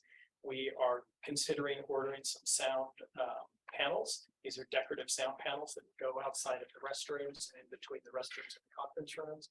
Again, it's not a lot, but it's going to do a couple of things, beautification of the office space, and then in some little way help with the noise mitigation, especially in your conference and restrooms. And then we're also talking about getting some sort of white noise machines, maybe some different channels. Again, just to put in some of these areas that noise will help as a buffer. We already have ordered a couple of new appliances for the kitchen. And so we're doing that, and we've already sort of given staff the go ahead if they want to try different configurations of the break room to be more comfortable. You know, we're totally fine with that. To mitigate some of the environmental controls in the building, the heat controls, we're going to get some blackout blinds for the one conference room to help with the sun beating down. We've added a fan into that space. And then we are going to have an office cleanup day that will make it fun. And my team's done this for a long time. When we have the files inside, we go through those again, sort of that whole records retention you heard about from Kelly earlier, same sort of thing. So we're just going to continue to do that.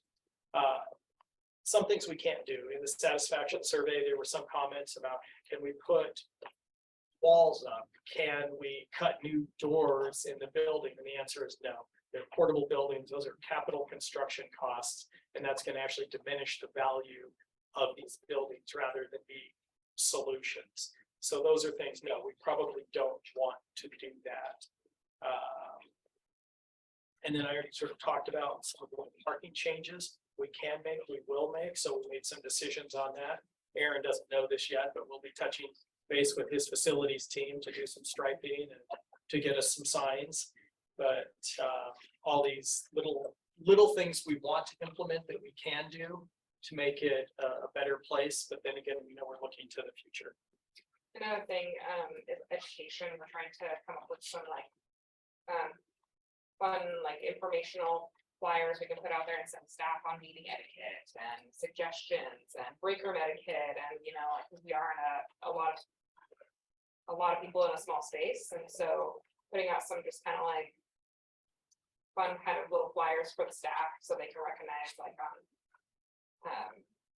how to behave, I guess when you're in a queue and you're on a meeting and virtual meeting, make sure you're muted unless you're talking, because then everybody hears all your background noise. So just meeting suggestions and those kinds of things, more education on that.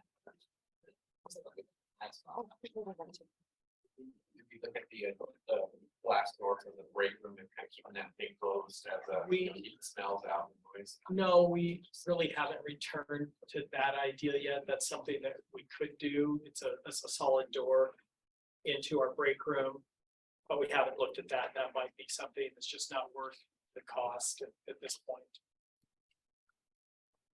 Well, public works, look at it. See how much it would be to put glass door in a break room. I'm not sure.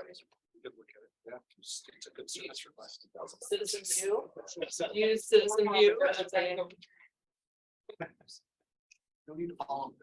I'm still calling you about the mice. I'm not going to Council listen to you. members on sort of this satisfaction survey or thoughts. So your next steps, if you have maybe I'm jumping ahead, but you should have some ideas, proposal or at least intermediate. Yes. Okay, great. Okay, growth projections, needs assessment. So you've heard sort of the 5-year outlook for employees. Over the past several years, we've done some different needs assessments and doing a little bit longer outlook on what does the city look like, how many employees are we going to have, how much space do we need. So in 2018, we had makers, architects do an analysis for us. What's our future needs assessment for a city hall?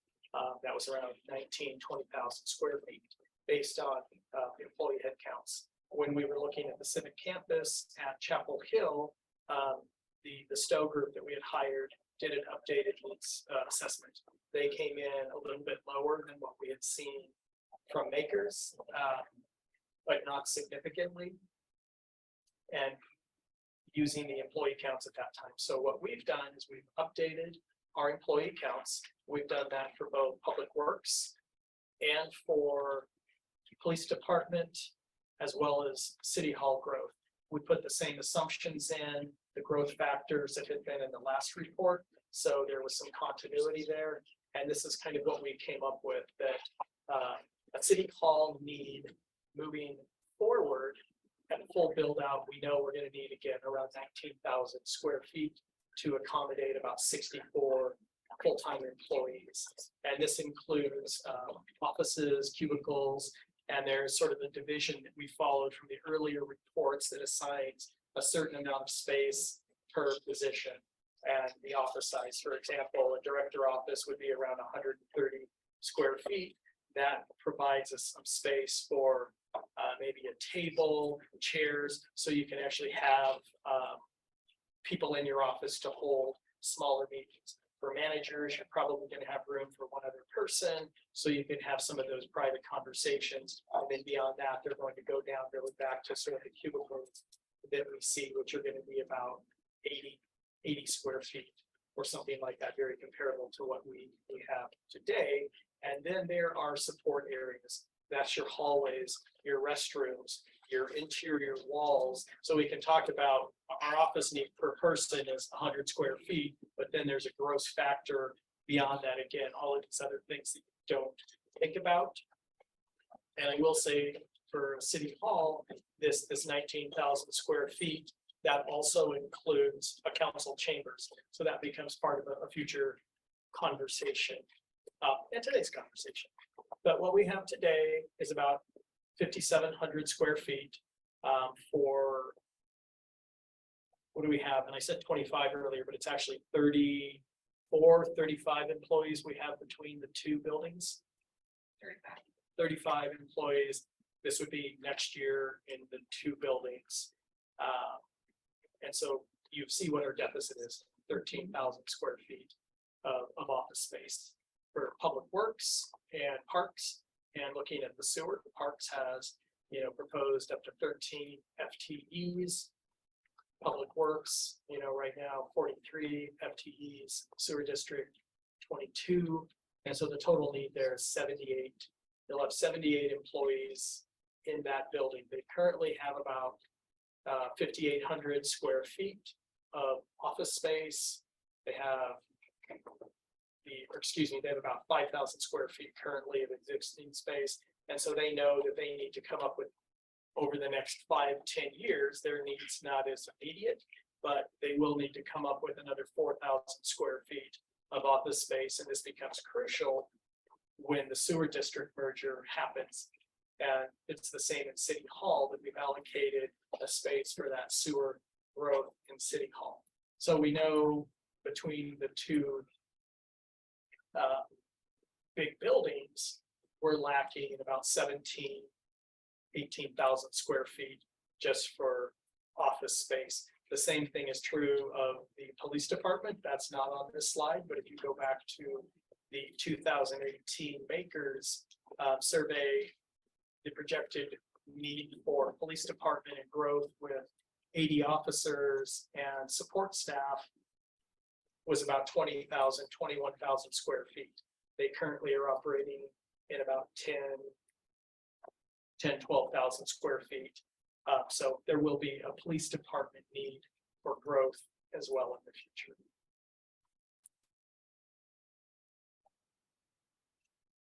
Okay, so the next thing that we wanted to do is, and we did do, is we took a look at other cities. So looked at some of our peer cities in Snohomish County that have done new city halls, and some in King County recently. What are their populations? What are their FTE counts?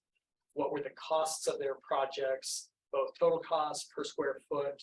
When was it constructed? Just to set the frame for where we're at. Obviously, you see Bothell and Marysville. They have large FTE counts.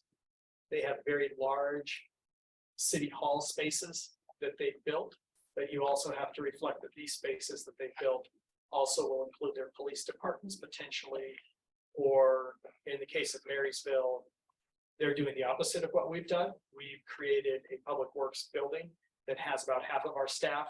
They just brought everybody back together under one roof in their campus.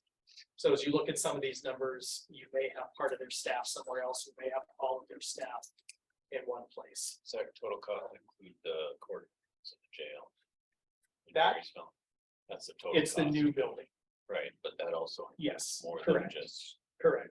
The Marysville or the Bothell one's not the best comparison because that's a huge building, but it's just showing you what has been done.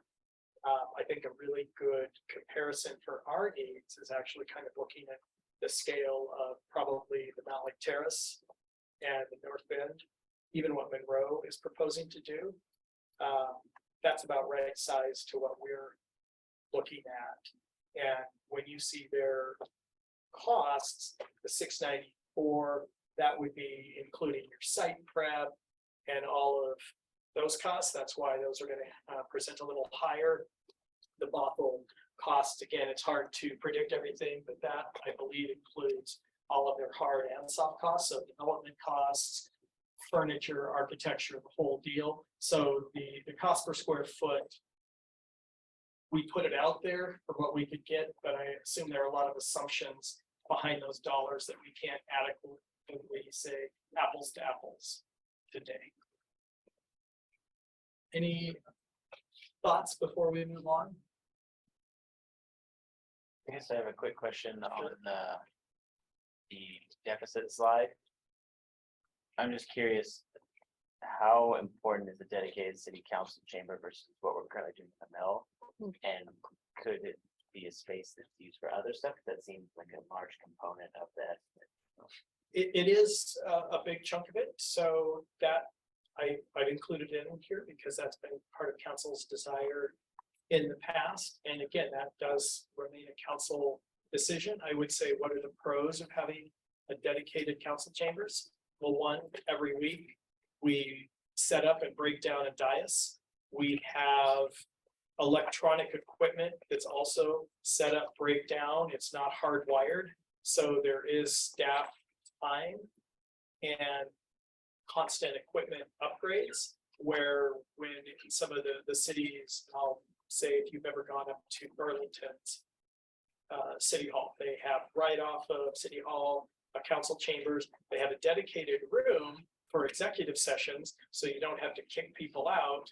You go into your little chambers, you have your meeting, they have a set dais, they have set electronics within your dais. You don't have to bring your laptop, you have a built-in computer monitor that has the packet and all of that. So those are kind of the pros. Again, the cons are, it's a one-time cost for the construction, et cetera. I mean, so really it's the cost and the space that becomes sort of the con to that. Technology is more stable, built room versus this flexible system that we're trying to be a multi-purpose environment. It's been a challenge. That makes sense. And then if we weren't, or if the council wasn't in the mill, then the mill gets opened up every day of the week, not just weekends in that room. So Are we losing a significant amount of bookings in the mill because of the council meeting? Or would this be used for like? it's all boards and commissions right Okay. now. And so that's, I can't answer that, but because it hasn't been ever allowed, I can't tell you what we haven't been able to book there. I don't know if you have any thoughts on that, Sarah. I would say looking out a year, we don't have a lot of availability for our weekend spots currently. We do have capacity for like Monday through Friday nights, but the problem often is the noise conflict. We can't have a birthday party upstairs, for instance, with council going on downstairs. The other thing that I don't think I heard said is we're always fighting for meeting space with each other. There's often times where we don't really have anyone to meet. I was in a meeting with 4 people. We were inside of the wellness room the other day because there's only limited spots. So it is necessary. And I think with the dedicated council chambers, you would see a lot of normal business meetings happening in the city as well. So you're saying currently in the mill for some of those meetings? We look at the mill for staff meetings. Okay. We have conference room A and B. We have the public works conference room and then the public works upstairs room. The 2 meeting rooms at the police department are really only for law enforcement because of security measures. And that is, I guess, if you talk about a dedicated council chambers. Globally, we do here, we don't have enough community meeting space. So again, this would allow potentially the mill to open up, but then if we had another resource, it could be programmed a little bit differently. And when we went up a few weeks ago and visited up in Mount Vernon, it's not a council chamber, but they've built a new facility attached to their library and a community space, and they're using that for multi-purposes. They're using it for heating and cooling, emergency management center. So if we were to program another public space, we could build in other functions for that space. So it wouldn't just only be used one day, if that's concern. Okay, yeah, that, some type of public meeting space sounds better to me. This is especially only to get like a couple $1 million worth of space. Than just council chamber, Yep. especially when we're making a decision that sounds kind of self-serving.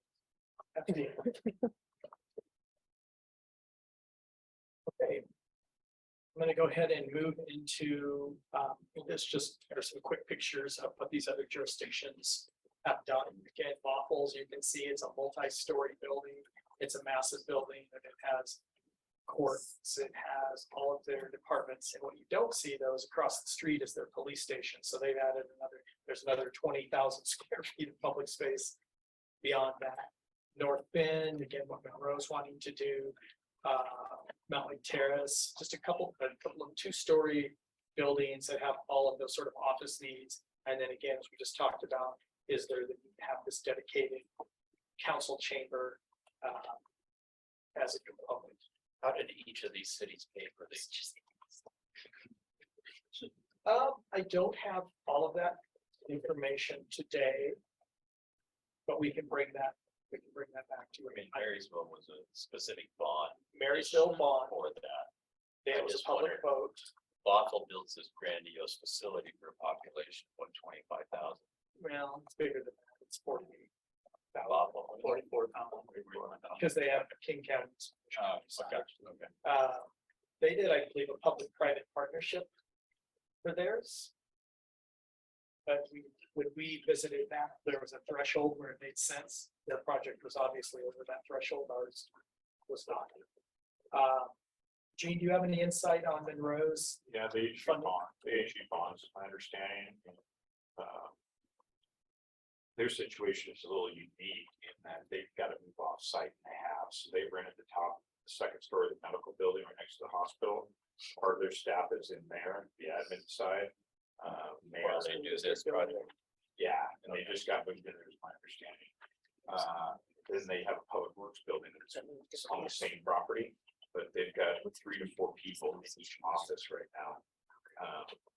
And that'll be a 2-year project to tear City Hall down and rebuild it. But so they've got additional costs that we necessarily wouldn't have, like having to rent space. So their bond have to go up for a vote? That was my understanding, yeah. And we'll do that research and make sure I'm accurate, so we'll bring that back. So next thing we want to talk about, so we're going to actually go through some scenarios for some different city hall locations that we've looked at. Some of these will look familiar to council, we've looked at them in the past. But we wanted to go back through them and look at our assumptions. So as we talk about tentative improvements, generally we're looking at maybe between $150 to $225 a square foot for most tenant improvements. There might be some ups and downs on that. New construction, generally, we're going to target somewhere around $500 to $600 per square foot. Again, that deals with the complexity of the build, it's multi-story. One example will show you, we have a 4-story building. That would be significantly higher per square foot to construct. Design is usually, you want to estimate your architecture, your engineering to be about 15% of your construction value. So we built that in. And then parking, we know is going to range between $10,000 to $20,000 per stall. That would include the base layer, the construction, the stormwater. And again, the cost of that is going to be the specific site and is it more challenging or not? So just going to run through some locations that we've looked at. So the first one, and we've looked at this again, we've looked at this in the past, is the building we own. The subway building, as we call it, next to the police department. It's a 7,600 square foot building. So we know it could meet our immediate need, but it doesn't meet our long-term need. And more importantly, this is also where the police department has looked to grow into. And so if City Hall is to move into that in 10, 20 years, the council's going to be asked, where is the police growth going to go? And that's okay. You know, we can think about, you know, those questions programmatically as they come up, but just sort of pointing out as we go through these, what are the pros and cons? So, you know, some of the positives, it's located on a major arterial. We're going to have that campus with the police department. It's affordable in the near term. Again, I pointed out in the long term, there would be additional construction costs.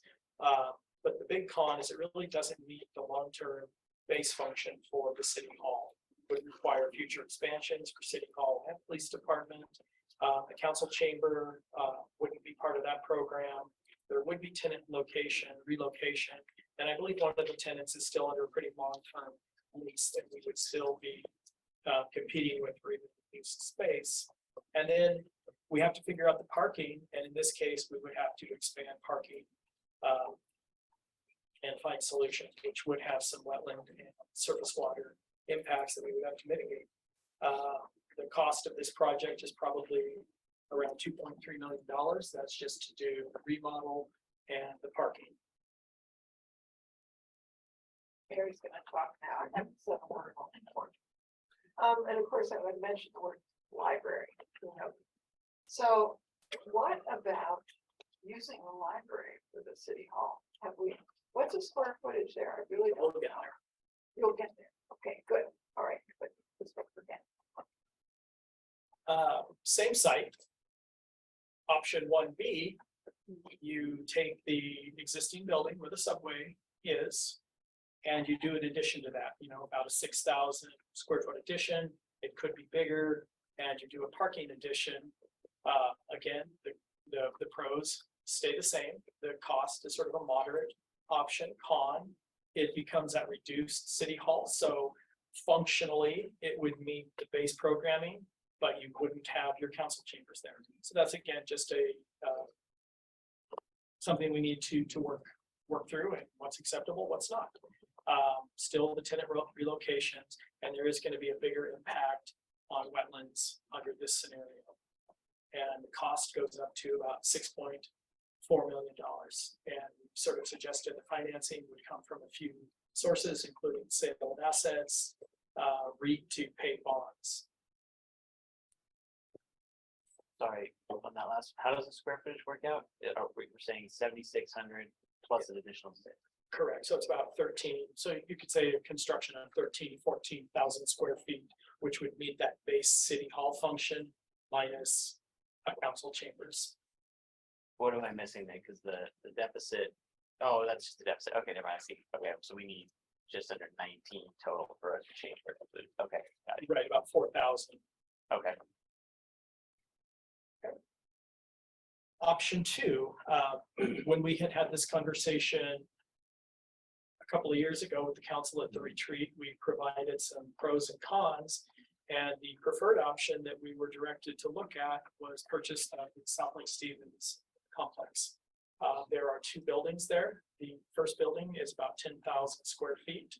The smaller building, I want to say, is 8,000 square feet, something like that, 9,000. So long-term, that meets all the growth needs for City Hall and for the police department on a campus in the same location. The pros, it's located on a major arterial, creates that campus. It's an intermediate cost option. The building 1 will meet our immediate needs, and we know there's space to grow in the future. And what's unique about this site is there are retail leases that offset our bond costs. So what I understand as of 2022 annual leases over $170,000. So that helps with the payment of any bond debt that we would incur. Cons, you know, there's tenant relocation. There has to be a parking expansion. We have looked at what that parking expansion would look like in the past. Again, same thing, there are council chambers, at least in phase 1, but if we grew into this other building in the future, there could be additional dedicated community space. there would be future construction costs, but again, at least we would have the real estate. And so then it becomes construction costs, not acquisition costs. Estimate this project cost to be somewhere just a little over $10 million. And our estimates, we were actually pretty conservative, so these projects are gonna come in less than this. Financing, again, it's gonna be sale of assets, councilmanic bonds, which have REIT as a funding source to pay the debt service, and then leases. Can you speak to the final con that says may not be available? Well, last year, this had been the direction we had been provided by council. We negotiated a purchase and sale agreement with the owner that was in agreement at that time. And we haven't had this conversation with them again, if they're still interested to do this. Because if they were, the owner of this building were to move, their plan is to construct a new office across the street to move into. Thanks. I'm a little puzzled by that comment, Russ, because I was informed by Mr. McCord that there was no agreement. That's incorrect. We negotiated a purchase and sale agreement and was presented to the Department of the City Council. I don't think I'm the only one that's been told that. I was told that also. Interesting. Is that because I never signed it? It was only you. It wasn't executed, but it had been presented and agreed on by both parties. I was Agreed on told it wasn't without binding. available. It had not been executed. It's not currently available. No, just back that we were told in last, whatever that was, last fall. I can't speak to that. I can speak to what I presented to the council. No, I get that, but I'm just saying that it appears to be a little conflict with information here, so. Again, I don't know if that's the present situation, but So I had a discussion with Patrick less than a month ago, and he said this project is not off the table. For them. They would look at it again. We wanted to go this way. I want to point out to you, I know we mentioned Patrick, but it's not owned by Patrick. It's owned by a real dominant. Yeah. community that cares. He's the voice of. Yeah, Yeah, understood. I just wanted to clarify that just for the room. Thank you. I It's a didn't know citizen that. that offers a lot to the community and wants to help the city move forward. so thanks for that. Okay, this is the new option. Council hasn't seen this. The Everett Clinic Hey, has just. Russ, would you go back to that? So one other thing to think about with that option is that this would also be an impetus for that group to expand more additional commercial office space by building a complex across the street behind what's essentially the Burger King. So not only would this help us out with City Hall, but it would also expand. Obviously, they would use some of that space for their group, but it would also expand the amount of square footage of office commercial space in our city. So it would kind of be an impetus for additional economic development. Because I would say their current office space, it's beautiful, it's underutilized, they have some fairly low intensity uses in there, it's very, so that's for sure. maybe overbuilt. So on that option, though, back to that, where we have DCs that are on the bottom floor of the building. We're talking about expanding into the upper floor of the building. So, right, if we were to go that route, we would move into the west building first. This building.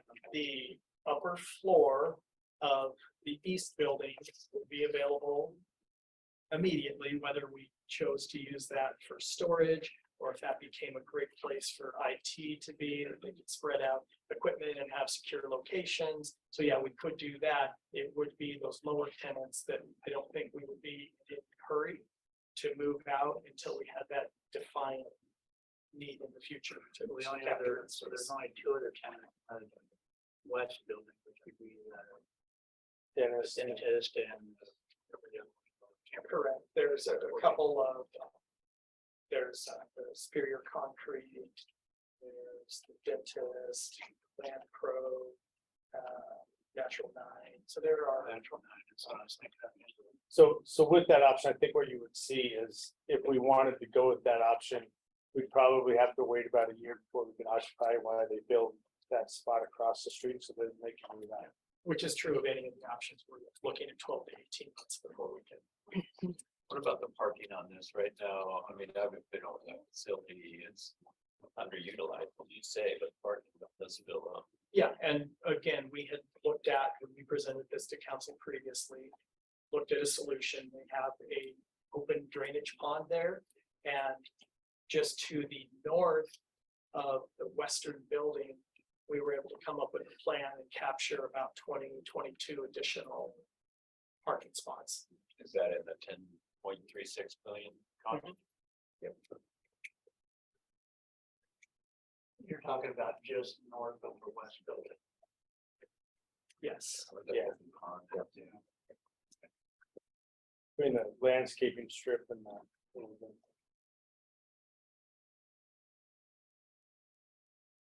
Okay, so talk about this one. Everett Clinic has recently moved up into a new building.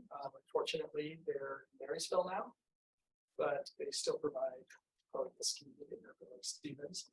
Their building is currently vacant. I understand that the ownership group is going through and doing some remediation inside on the interior of the space. We know it's about a little over 12,000 square feet. Again, some of the pros, it's located very centrally. The cost option could be intermediate to high. Remodel option would definitely meet our 10-year needs or a reduced need. Again, if we talk about the council chambers, it could meet our program needs if there wasn't a council chamber or other community space. And there is adequate parking at this location. Some of the cons, again, the footprint's a little smaller, but doesn't mean we couldn't be efficient and that wouldn't work. It's not centralized without a major addition. Again, not that additional community space. It may not be available. We've not talked to the ownership group at all. And there are some land use entitlements that you cleaned up. That shouldn't scare you. It's a condominium right now. So we would have to undo the condominium and make sure that it functions as a complete building and one piece of property.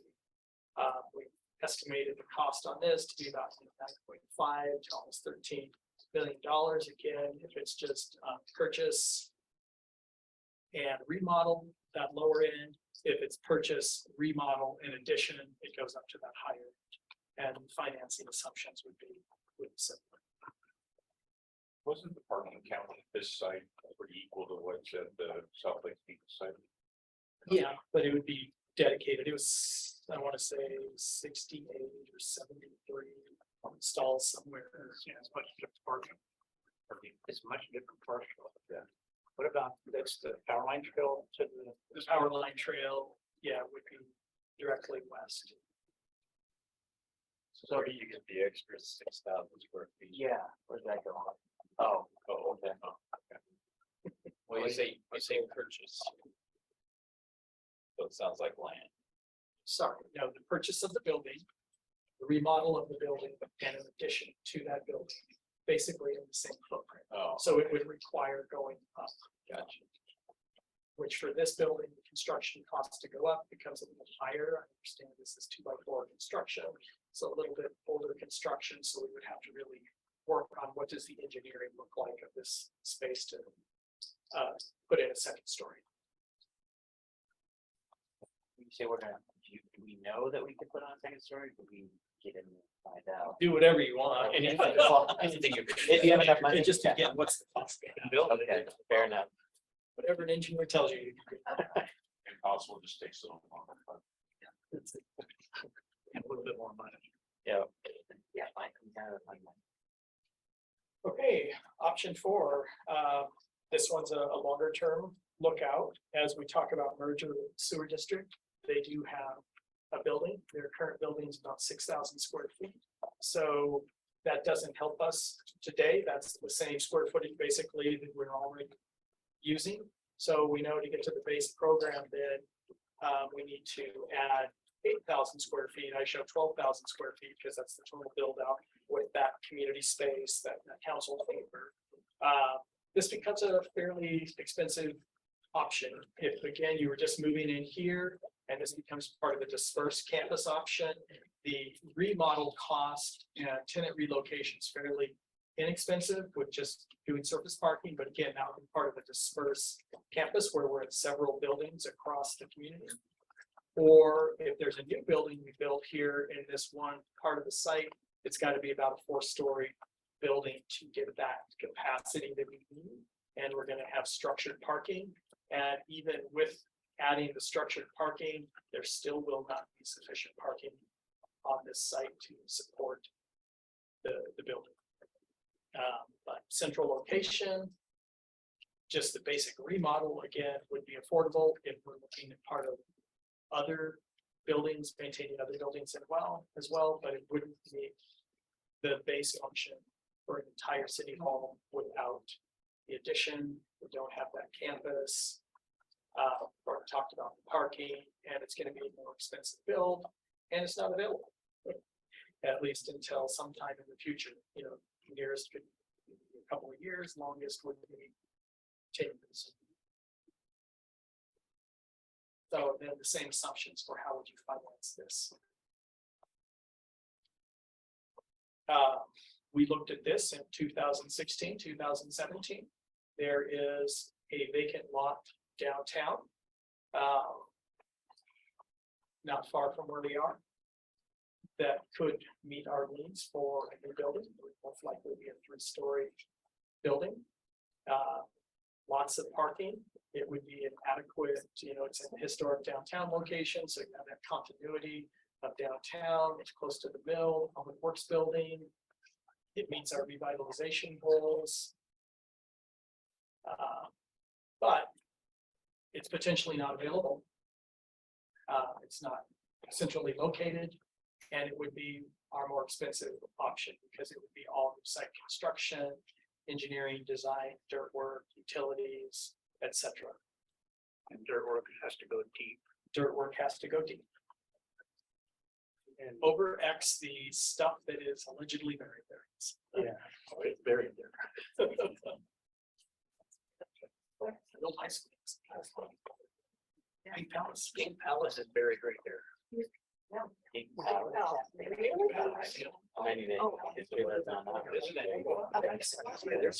Right back here.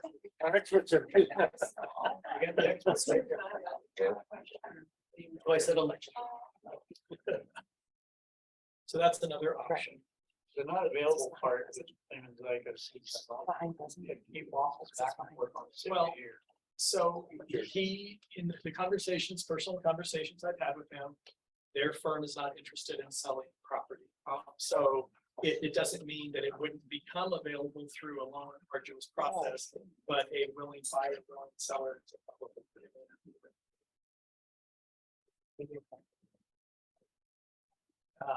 This is the dispersed campus option. So we look at the buildings we have, which includes the subway building. It includes, you know, the sewer district building, and it includes the existing library building.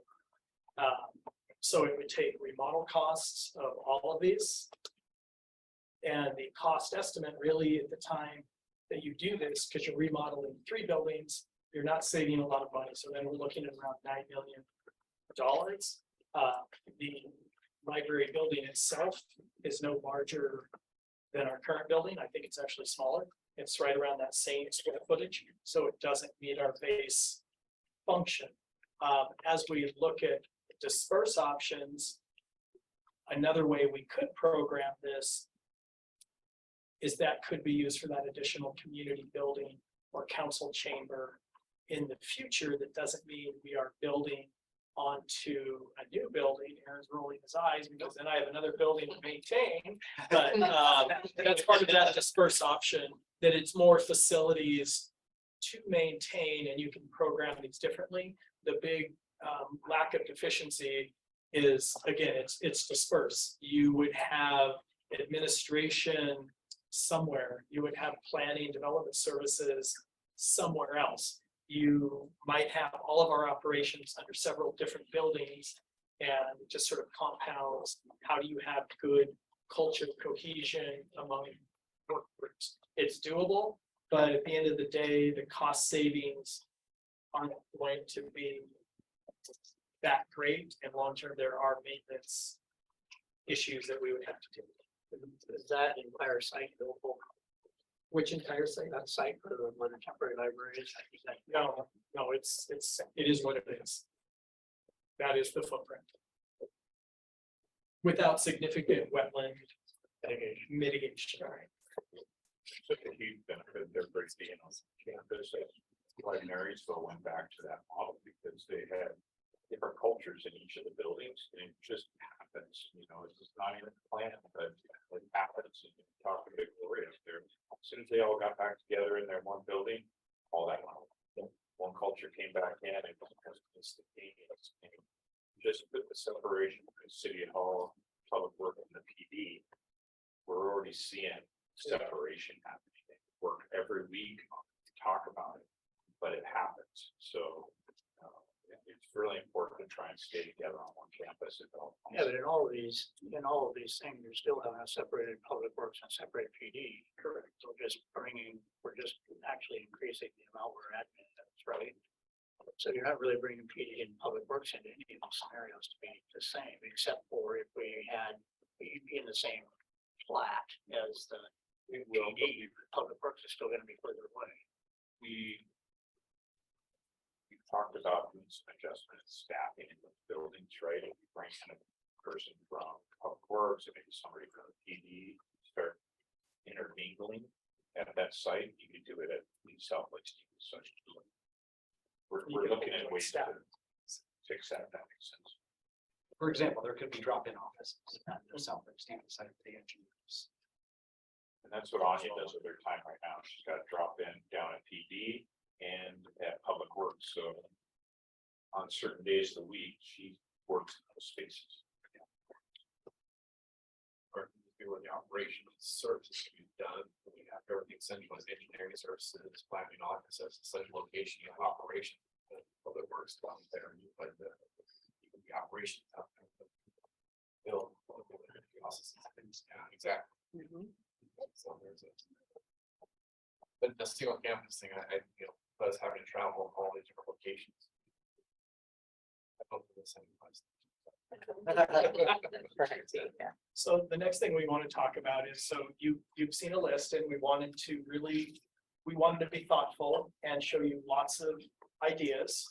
And now you're seeing our three preferred options. I think you've heard through the discussion what the preferred option is already, but these are ones that we think are doable. And we wanted to show you, again, what are the pros and cons side by side.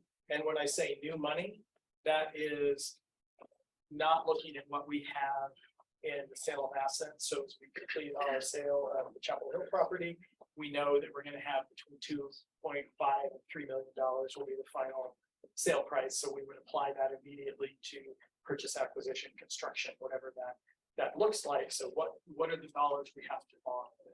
So as we look at the addition and parking expansion at the subway building, we know that's pretty moderate at this point. That becomes about $3.5 million, but that also might mean that we're programming, again, council chambers or that additional public meeting space at the old library.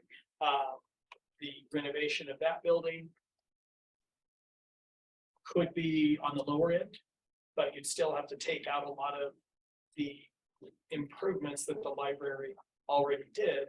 And again, then you're putting money into a portable building again.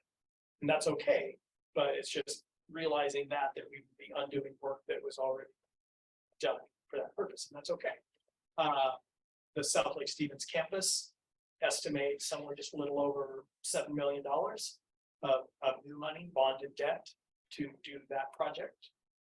And then as we look at the Everett Clinic, again, that's going to range from that lower end 6.5 million to about 10 million of new money that we have to introduce through some sort of bonded debt.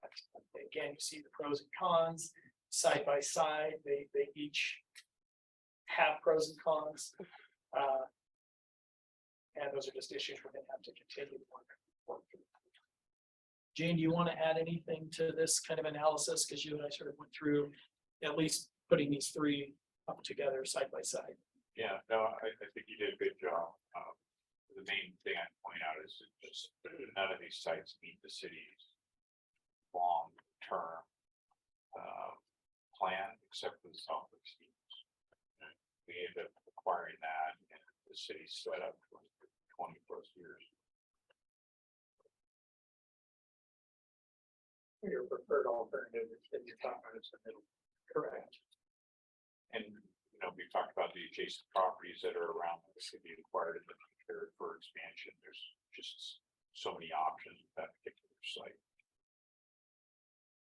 We've got 3 properties up there, of which one we're making an assumption on that that's the 3rd property. Right. I would suggest we have that conversation with those owners before we chart a path. We don't know if that property is available or not. It may be available, and it may be available for 6.5. We don't know. So we're making an assumption that we just don't have any information about. Yeah, are you talking about that? Yeah. Yeah, no, we made a wild assumption on the cost of that. Yeah, I appreciate that, but at the same time, you need to have the conversation with those folks in order to know what you don't know. So. Because yeah, if they're selling it as condo, each of those units, they're trying to price them. Well, the age of the building, there may be some issues that need to be addressed.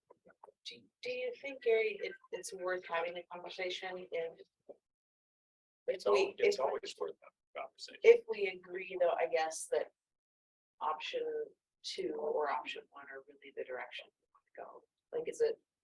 But you don't know that. If option 3 is available at 6.5. We don't know. Maybe it's not available, then yes, but we don't. I mean, we haven't even had the conversation with the individual, even though they're interested in talking. Right, I guess what I'm asking is if collectively we agree that 1 or 2 are really the options that we're most wanting to pursue. Do we put our time and energy into looking at which of those makes more sense versus exploring option 3? Sort of, but in the same, the proposal is an option up here or option 3, and we haven't had that discussion with the property owner. It could take 15 minutes. It could take 2 minutes. That one's not available, but we haven't even explored that option. We're just making the assumption that it's an option. So not putting a lot of time and energy, just having conversation. Exactly. Okay, thanks. Yeah, I just want to say, I'm thinking of the community, and end of the day, we're gonna have a bond referendum in the city for whatever we do. And I'm thinking, going back to the library, we could make that a community center. I think that'll be a real plus for whatever happens next. I think the community would say, hey, yeah, that's what we need. We need a community center. And that's just my thought. That's all I have to say. So I will say, when you say bond referendum, going out to the public, to the voters for the bond, I don't think that was actually I don't think we're looking at it. We were thinking about council manager. Council Oh, Magnus council needs manager, just council Right, approves the ordinance. Unlike Marysville, that did go out into okay, a right. referendum. Okay. to The scale get a of- specific Gotcha. tax. Okay. Project. All right, good. Still, Well, in my opinion on the whole thing is, and it always has been, is we need to look at the long term no matter what. So that I think that option 2 up there is what, or the middle option, is what gets us to where we need to be long term. And it would be less expensive in the long term to do it that way than it would be to piecemeal this together over for 1 decade, then another decade, then another decade. We keep spending money on this stuff to make it better. I think we should make it better now. And bond it out cosmetically or whatever, I mean, pay for REIT is, a great idea, and it's not, we're not asking to raise taxes for any reason. those kinds of things. So that's the way I think it ought to be done if we're gonna do it. Is there, can we get some information moving forward about what the impact of the bond? We'll be bringing that to you in a couple of minutes. Great. So the other part of this conversation, and I know we've had some audience waiting for this, they're gonna be a little let down. It's not a deep dive into any of these topics, but we wanted the council to be aware that there are ancillary costs to these choices. We know there are some other improvements that are out there that we need to deal with. So if we move City Hall out of North Cove Park, we want to redo the parking. We know we can, have a net gain of at least 20 parking spaces, which is direly needed in the downtown. So that's sort of what option one, or not option one, just on the left-hand side, you have a parking expansion in the park, but we also want to maintain the annex building. Again, this becomes another community space. We have conflicts in the mill that people want to do yoga classes, but that's not the best space to do that. Or we might have somebody who wants to do art classes. That's not the best space to do that. So if we keep this annex building, we know that there's some improvements that need to be done, needs a new roof, needs to be repainted. So there are some things that we would program in for a one-time cost, but then it becomes potentially a revenue generating space that we expand the facilities that we're holding recreation out of. So again, that's sort of the expansion at North Cove Park. Public Works expansion, we've already sort of talked about that. We know that there's going to be a need for about 4,000 square feet of additional office workspace. What we haven't done yet, and we just sort of started this conversation, is at some point we need to do a deep dive into the space that they have and see how effectively that space can be used. Do they have the room already internally? Maybe, maybe not, but we need to know that. So we just threw out some ideas that there would be a remodel, or an alternate would be building a whole building on the site to have additional storage if there are storage needs that come over from the sewer district. Another option we've sort of talked about in this wide range of $1 million to $1.9 million is if you move City Hall out, maybe you grab the portables that are at North Cove Park and you put those over in the public works space, and then you actually exceed the office space growth they need. And then in the internal storage needs they have, then they really use the shop space efficiently. So a wide range there. And the other part of that project is there is an outlot across the street that, again, if you're using that space more effectively, maybe you can be pushing parking over there, or you can be pushing equipment over there that's only used infrequently, or additional storage for public works. And it's also going to potentially be, well, we are going to then put our sewer across that lot to solve our sewer issue out in Machias. So anyway, sort of looking at that whole thing as a whole, what does public works need? And parks, obviously over there, the sewer, somewhere around $1 million to another couple $1 million of improvement. Those aren't immediate, but they're definitely within the next, we'll say 2 to 5 years. Then the museum, something we've had a tremendous amount of conversation about. The option we're working under right now is a 2-story museum. It's about 5,800 square feet. The cost estimate, this was the professional cost estimator's number, about $2.34 million. This would be going into sort of the 2024 cost. We could also look at a 3-story option, which we've talked about, and this 3-story option would add a retail component, and that would bring in some commercial revenue. Again, thinking about how are we really trying to revitalize downtown, especially Mill Spur, the most expensive road we have in the city. Do we want other draws on that road that can complement the overall goal for revitalization in downtown? We know we have a little over about $1.25 million in available funds for that project. We have the grant, and then we have the purchase price from the property down the road. So our need is gonna be somewhere between 1.5 million. And these estimates, again, they're rough estimates. In this case, they could be higher than what's shown. So these are some of the other big facility projects that we wanted council to keep in mind. As I know some of you are doing, your mental calculators, you're running these numbers. So there's the city hall need, which I will just selfishly or collectively say from staff, that's a huge priority for us. And I think we've shown you the why today. And then we realize there are these other projects that have some equal importance, and it's just about timing, what do we want to take on? So as we talk about some preliminary cost estimates and funding, we know we have one, the sale of property. We have some resources available there to put to these projects. There's bond debt with debt services being paid from one of the REIT funds. We still have held on to a substantial amount of our pandemic recovery. We were targeting those for some facilities such as parks. We're looking at those for economic development, putting sewer infrastructure in the industrial area. But we still have some money, maybe $1 million, $1.5 million that we've kind of set aside. Do we want to put these projects that did not show up in where it said new money, because those decisions haven't been made.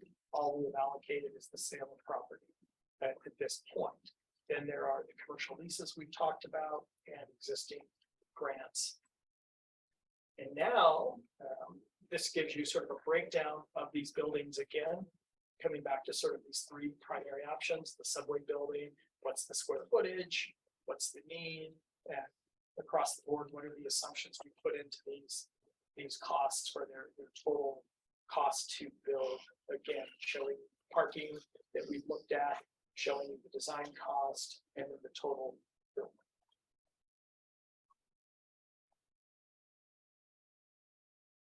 And now I'm going to hand it off to Barb so she can talk about money. Hey, before we move on to that, are we gonna talk anything more about museums? No, not unless the council has any other conversation. About what? About the museum option of it. I know we have a lot of folks, great folks in the audience, that are here for that discussion. But I also want to free up their time if we're not gonna talk about museums anymore, so. Council, do you want to talk about that more? Well, the issue of the 2 versus the 3-story building, I guess that has been discussed. I guess bottom line, where are we at on that discussion? Well, that becomes a request as part of your 2024 budget. We know now that we have some golden handcuffs on. We got a great grant. Now, because of the size of the building, we have to redesign it to meet energy efficiency standards. So it's a LEED certified building. So we know we already need to go back out for design next year to do some redesign of the building. And so now becomes the question that when we go to that redesign, that's outside of the grant, do we have them explore a 2 and a 3-story option to bring that information back? But that's sort of unbudgeted money at this point to go to this next design phase. Just so I'm clear, that only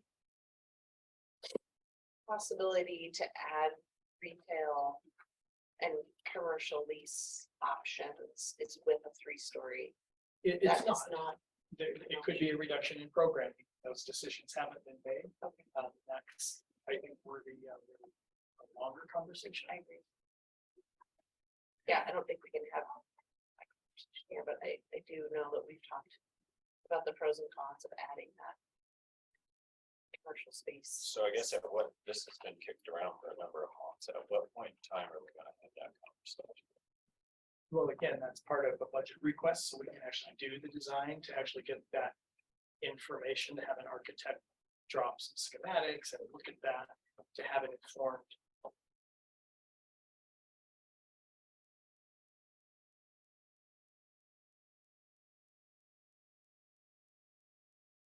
Kind of conversation. Will be in the budget potential tenants that are interested in that space, should the city build out tenant space in that particular building. On the top floor or the bottom?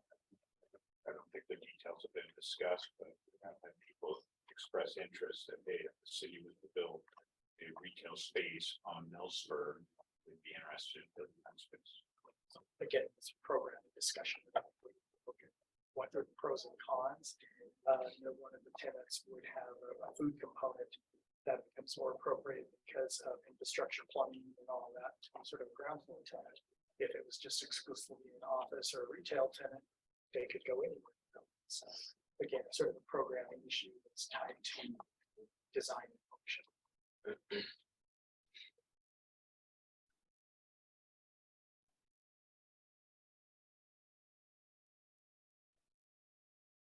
I guess in the short time I've been here, I've never heard someone say we need less commercial space. So what is the long-term argument for a two-story building?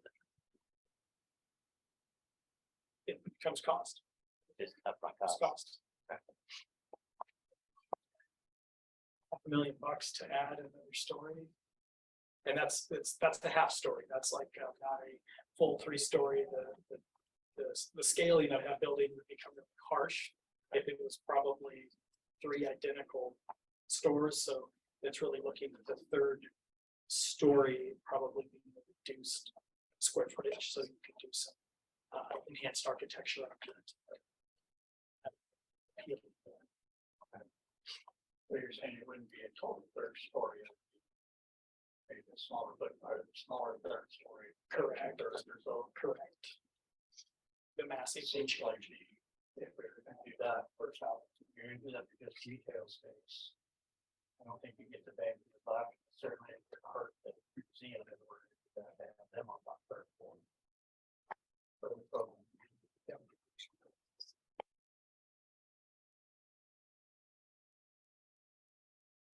Any more thoughts on this that we can come back to? Good, all good talking points. Okay, what about the building that's supposed to go next to that? Something's happening.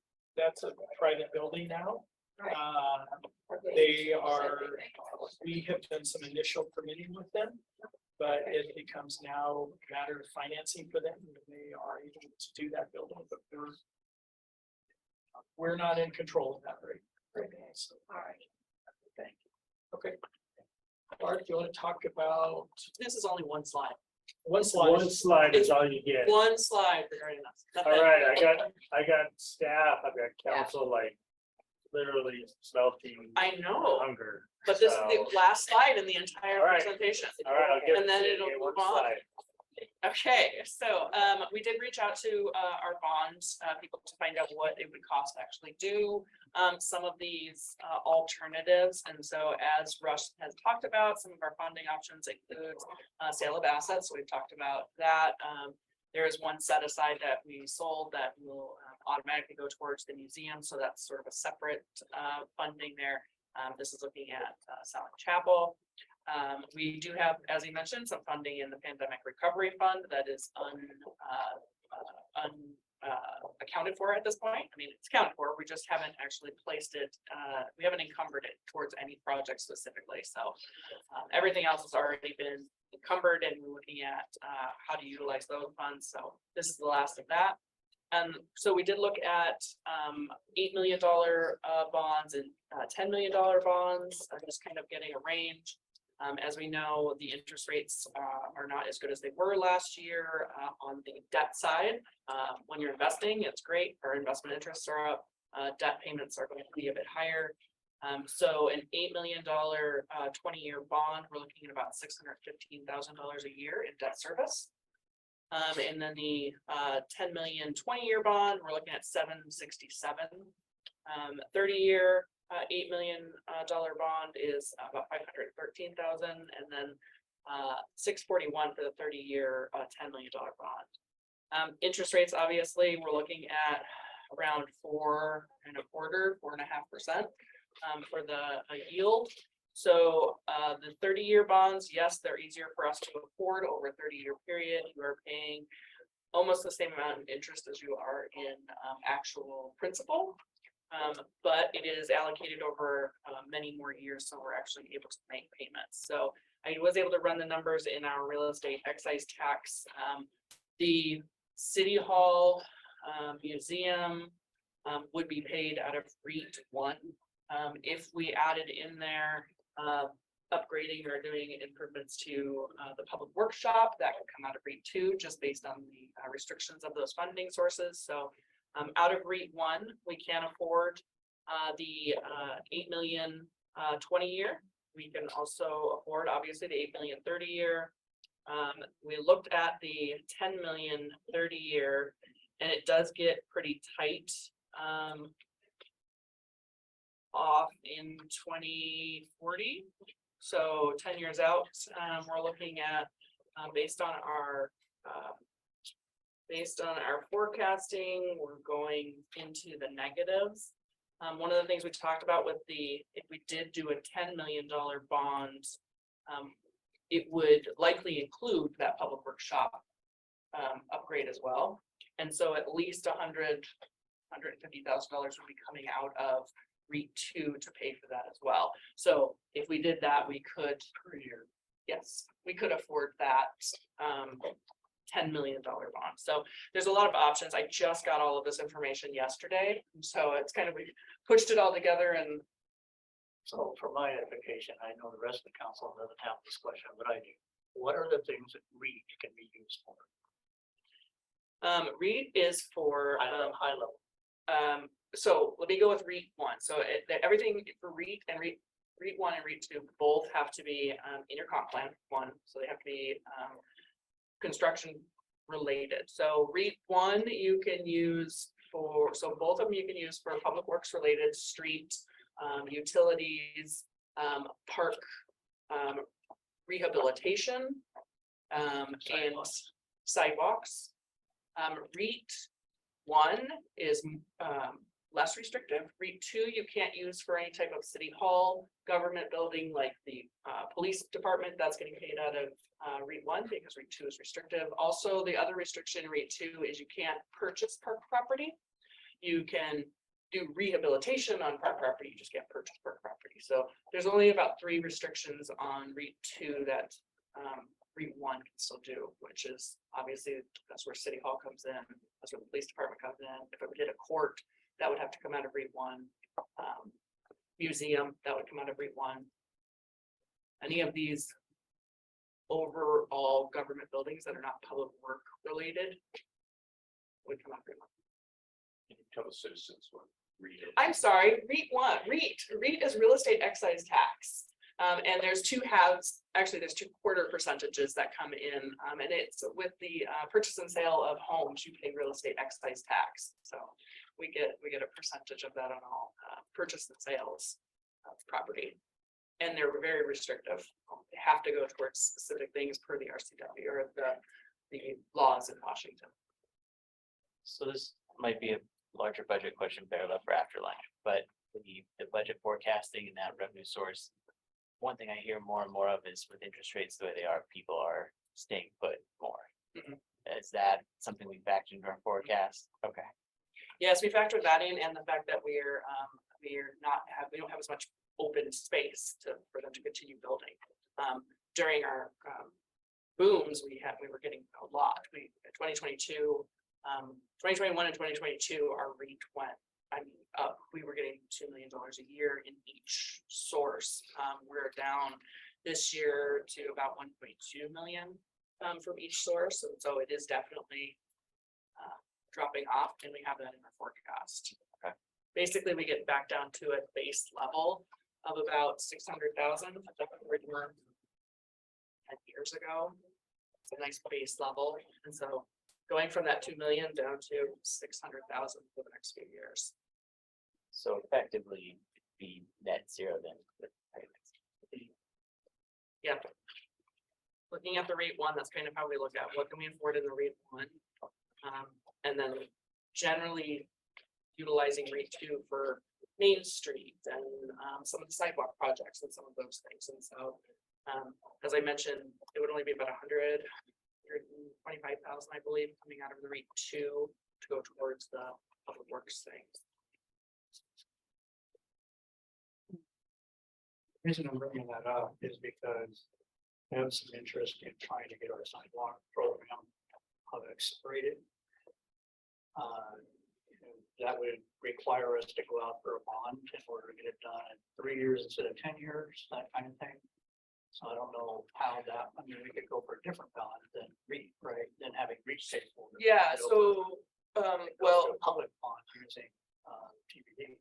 yes, and that's what we would, I mean, for the TBD funding, that's one of the options is to go out and get a bond that would be specifically paid for from that money that we're receiving from the TBD tax. We did have some conversations and obviously we're not really gonna go over a lot of capital today. That'll be on the 26th. We kind of go through the capital project stuff. But that is one of the things that we are discussing with engineering and our new civil engineer regarding how many projects can you physically handle per year? And I believe it's 3, 4, somewhere in the 3 to 5 range. Yeah, that would be Maximum. max, yeah. And so how do we fund that in a way where we're actually doing draws potentially? We'll get a funding source able to do draws versus taking the whole thing up front. So we're looking at all these other options as well, but that would definitely be separate. It's part of our debt capacity, but not REIT capacity. Can I add to that? We're going to present a plan for TBD implementation, transportation benefit district implementation. You've been asking for a little while. Now that we have an engineer focused on it. So we'll present that plan next few months. Yeah, I think he's gonna prepare by the end of next month and then. Kim sent over this really great little table about read 1 and read 2, and I was just trying to show it, and it doesn't, First they got it tiny just and now. it's doesn't like me. Very Oh, there we helpful. go. You Yeah, can do man. it download. But I think that it was the doctor that I received, that was helpful. But it's- Oh, Lord. Okay. That's a control. Anyway, I Okay, can, I'm well, sorry. Let's take this opportunity to break for lunch. I think that means we move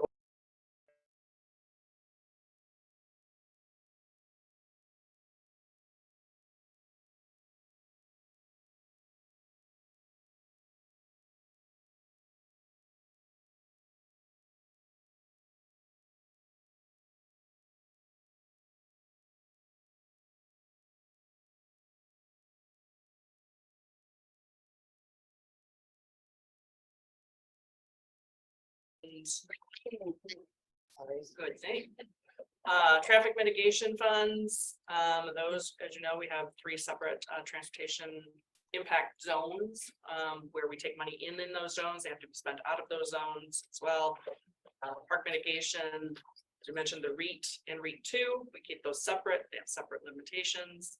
There is a downtown development fund, we used this fund quite a long time ago when we started the Main Street project and design. That is actually where the funding is sitting for the museum, for the property that we sold, sitting there waiting for to be used on the museum. The 306 facility, that is actually was used for the police department building, but it's actually any facility projects that we're going to do. That's where we we put money into it and spend the money out of there. 307 infrastructure, that one is the Costco area, all the roadways and all that we've done in that area to mitigate or to take care of. We got grants in there. We've got additional funding and all transactions going in and out. So that one is in there specifically for that purpose. And then we have the 309 sidewalk fund. The majority of the funds coming in for into the sidewalk fund are transfers from the street fund at this point. Additionally, we had this year, because we did the ADA program, we transferred the funding that was in the street fund for pavement preservation. We took that money, we put it into the sidewalk fund to spend it out of the sidewalk fund on the ADA program. Utility enterprise funds, those are, they have to pay for themselves. So we can't utilize funding out of the stormwater or the sewer. They're usually utility funds. And so any money coming in is through fees, not necessarily taxes. And so fees have to go towards that program itself. So they are self-funding.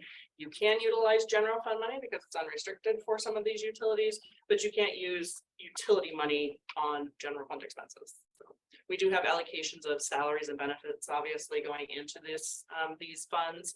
As you know, as a finance person, we're doing payroll for the entire city, and so we have allocations into those as well.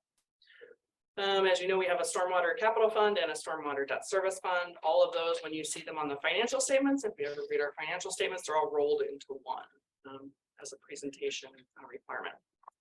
Internal service fund, this is where we put the money that we are saving for future expenses. So our unemployment, we are self-insured in our unemployment.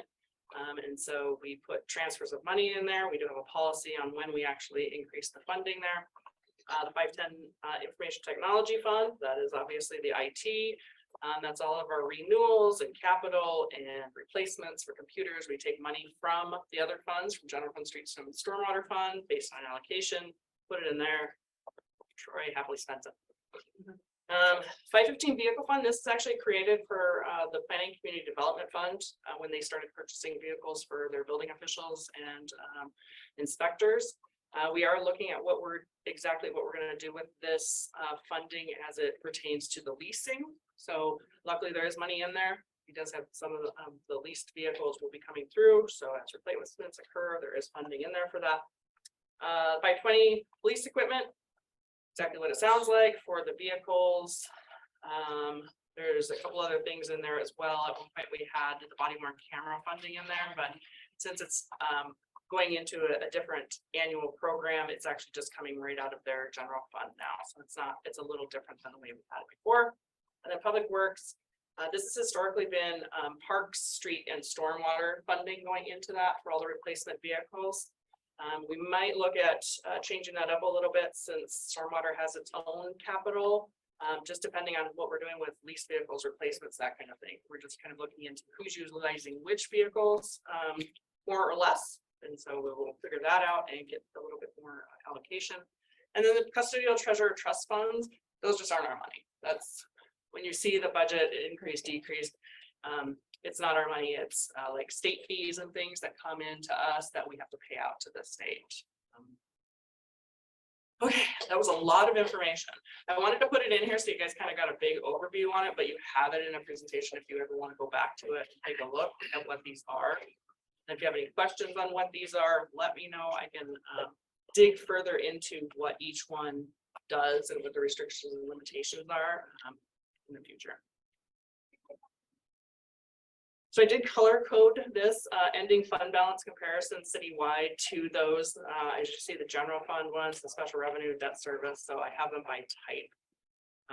I showed you this last meeting with just the ending balance estimated and then that base budget. In this one, I actually show you what the ending balances were for 2023 requested. So all of the requests were about $3 million more than the base budget was. And then we have the mayor's proposal, which is actually brought it back down to about $1.25 million worth of requests going forward in the proposal. So we'll go into some of this right now.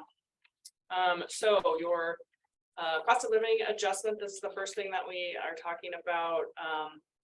The current CPIW for this year is 4.5%. I did mention this during our base budget discussion. The city has historically done 90% of CPIW to keep us competitive and comparable with other cities. Additionally, the union represented job classes, they typically receive COLAs, and this is when we talk about the 4% COLA recommendation, this does go in line with what we're doing. I know one of the things that this might actually do though is not keep us at that 60th percentile like we've talked about, because there are other cities who do the full CPI. I know Monroe is actually one who does that. They do CPI-U, which is actually more than 4.5%. And so as we move forward doing 90% of CPI, it will start bringing us back down to 50th percentile and that sort of thing. So at this point, the recommendation right now is the 4% COLA, but I do have in here what it would be. So our estimated total for that 4% COLA for non-represented staff is about $250,000. I do have a note down here. We estimate about 20% of that amount of money being reimbursed from the permit funds for permit related work back into the other fund, or back into the other funds. So Yeah, so this is what we have for the cost of living. If we did do the full 4.5% COLA, it would add about $20,000 citywide, so it's not a huge amount of money. Approximately $10,000 would go into the general fund expense if we went from the 4% COLA to the 4.5% COLA. Right now, your base budget and your mayor's recommendation include a 4% COLA for all of the non-represented staff. For the represented staff, the guild non-commissioned, so the records people, their contract goes through 2024, and so theirs already has a 4% built into it. And then the Teamsters and the guild commissioned are still in negotiation. So the 2023 contract is still in negotiation for Teamsters, and then they're starting the guild negotiations now. In our base budget, we have a placeholder in there of 4% across the board for all the unions, just so that we actually can show that we're planning something.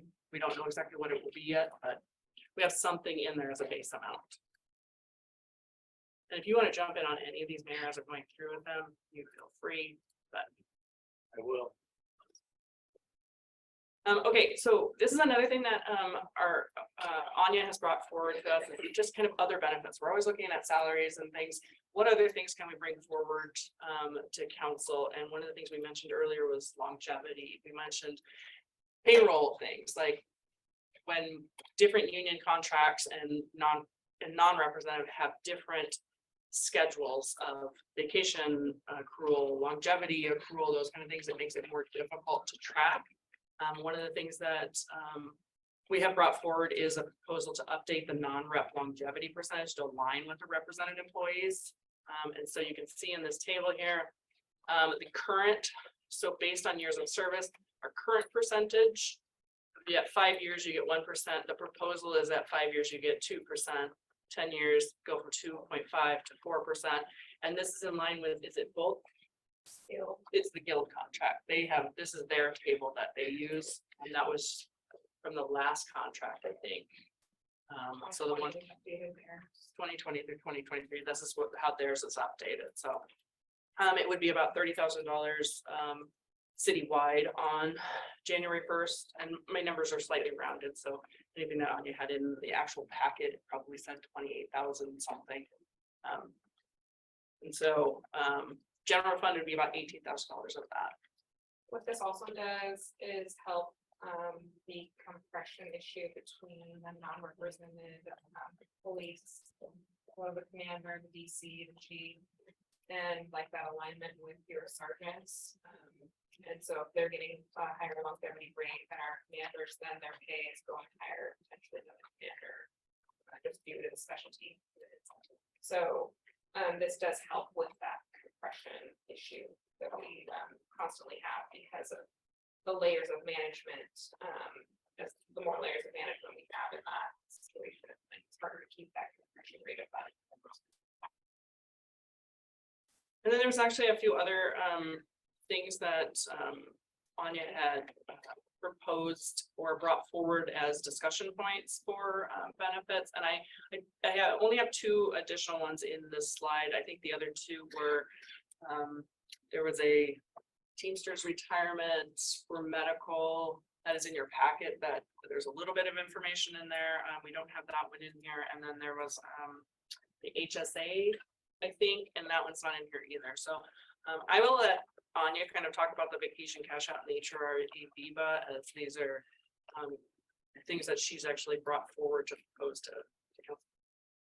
So like Barb said, always looking at new ways to increase our benefits or make them better and make us more competitive, keep retention and recruit highly qualified staff.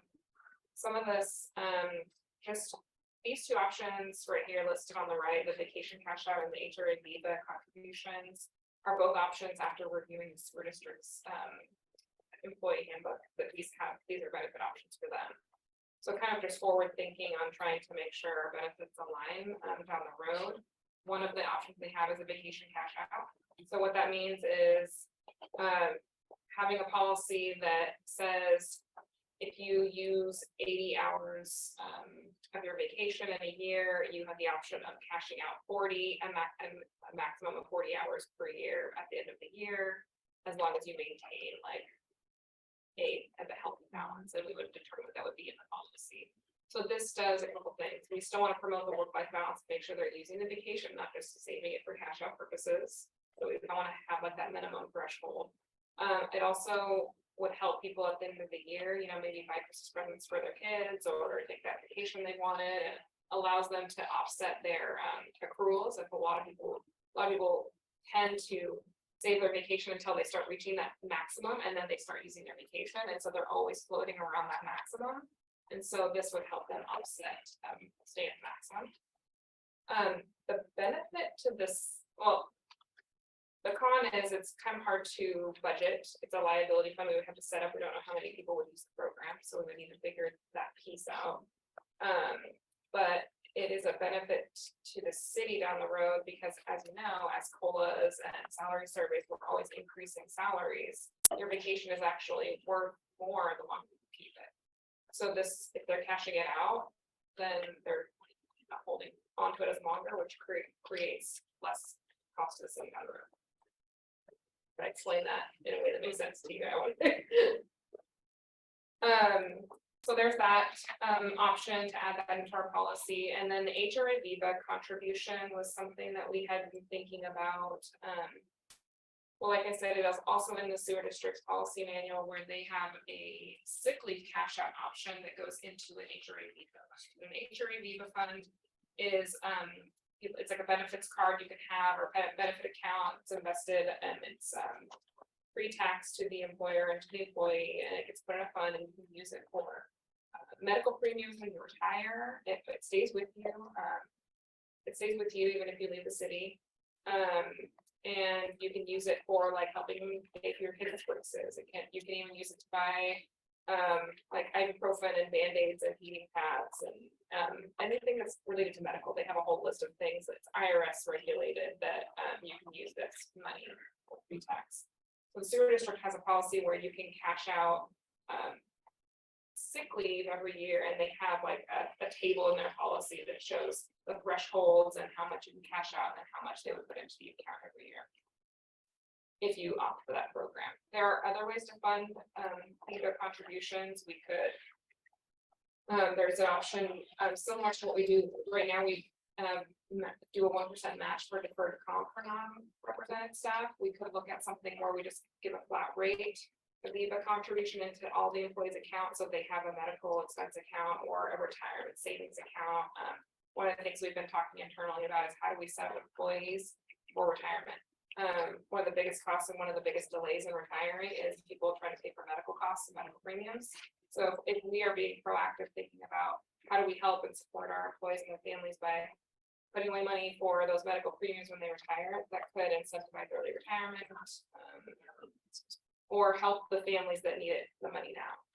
So there are many ways, like I said, to fund this HRA Viva contribution. The sewer district funds it with the sick leave policy, but if we were to be putting this in the budget, we would look at that more closely, and we have several options we could bring back. I think one of the other things that Anya had brought up to me is that because these two already have, the Lake Stevens Sewer District has policies in these, it helps us to align with that for when we do assume them. If we don't have that, we would have to look into doing that anyway, as there's going to be a takeaway from them kind of. And so this helps us to align with some of the things that they already have in place. And we've been talking about vacation cash out for years. We just haven't put it into an actual policy or anything concrete at this point. So a couple of good ideas. Are employees able to contribute to the Viva? Just employer? Right now, we do have a Viva program, and so it's already set up, which is nice. So it wouldn't take a lot to just add to the program. Currently, we have a Viva program for dual opt-out medical coverage. So if someone's already covered by their spouse on a different medical plan, they're opting out of the city's insurance. That saves the city a lot of money. So we incentivize that by contributing into the Viva for them. And we have, I believe, 8 employees participating in that program. And I think it's based on half of our savings is they get a half of that portion. And then also when employees retire, they can cash out their sick leave into the VIVA account. Percentage A of it based on their percentage. years of service. Percentage based on years of service, how much you have, so, Is that the only place they can cash it out? yeah. It's individual. Otherwise, used to, that's actually a benefit now that we actually changed it a couple years ago. Prior to that, you had to give 2 years notice for retirement, and then you could transition your sick leave into vacation. And then you could either take that or cash the vacation out, but it was 1/4, I think, 1/4 of an hour for every hour of sick leave or something. I don't think that's in our policy anymore. I think we eliminated that. Just have that into for the- Teamsters. Okay, so that's still in the Teamsters contract. Yeah, that's the only one we have right now. So this is kind of going into the whole, looking at the whole proposed budgets and how it's allocated by department and fund. So the top table, you see the mayor's proposal. This starts with the proposed staffing. And I did break out item request versus IT item allocations, as IT has a lot of security things that they're trying to update this year, and so I wanted to kind of break those out for you. So you see there was the second table has the requests, and this is all the requests that were received. The total by department for the request was about $3.5 million. After going through it, and I will say, we did meet as staff. I think I put it in my staff report for the prior meeting that we actually got together as an entire executive staff with all of the directors and managers, kind of went through everything to see everybody else's proposals and requests and how much money we had available in order to make a really good allocation on the actual proposal. So as you can see in the mayor's proposal, the total by department total is about 1.5 million. So reduce that requested amount going into the budget by about $2 million. The graph here just kind of shows you, I think I can actually go on and no. So it just kind of shows you by department. The city clerk, human resource, IT, tech, planning, police, and park and general government are all the general funds. And then street and stormwater are broken out separately. There's a lot of information on this one. I kind of wanted to show this to you in a couple different ways. These are the staffing recommendations for 2024, the position summary, and what quarter they are being allocated or starting, and then also how they're actually allocated by fund, whether it's general, street, stormwater. I do, as you can, on the bottom table, the staffing and wages, where it breaks it out by the fund. The last column is the permit. You don't add that into the total. That is just what's getting reimbursed to the other funds. And in this case, all of that funding is reimbursed to the general fund. So you'll see the full allocation being in the general fund, and then just permits is what's being reimbursed. So you would reduce that amount by the total. So what we're looking at here is the graph shows new positions in Q1. That is one new position. That is the IT security analyst. And this is being proposed as a half-time position. This was discussed with Troy and Nick of what will a half-time FTE get you? Is that enough for this based on the other programs that are in place? And this is where they are set at this point. $75,000 is for that half-time position. And that is salaries, benefits, and setup costs. So that is in there at this point.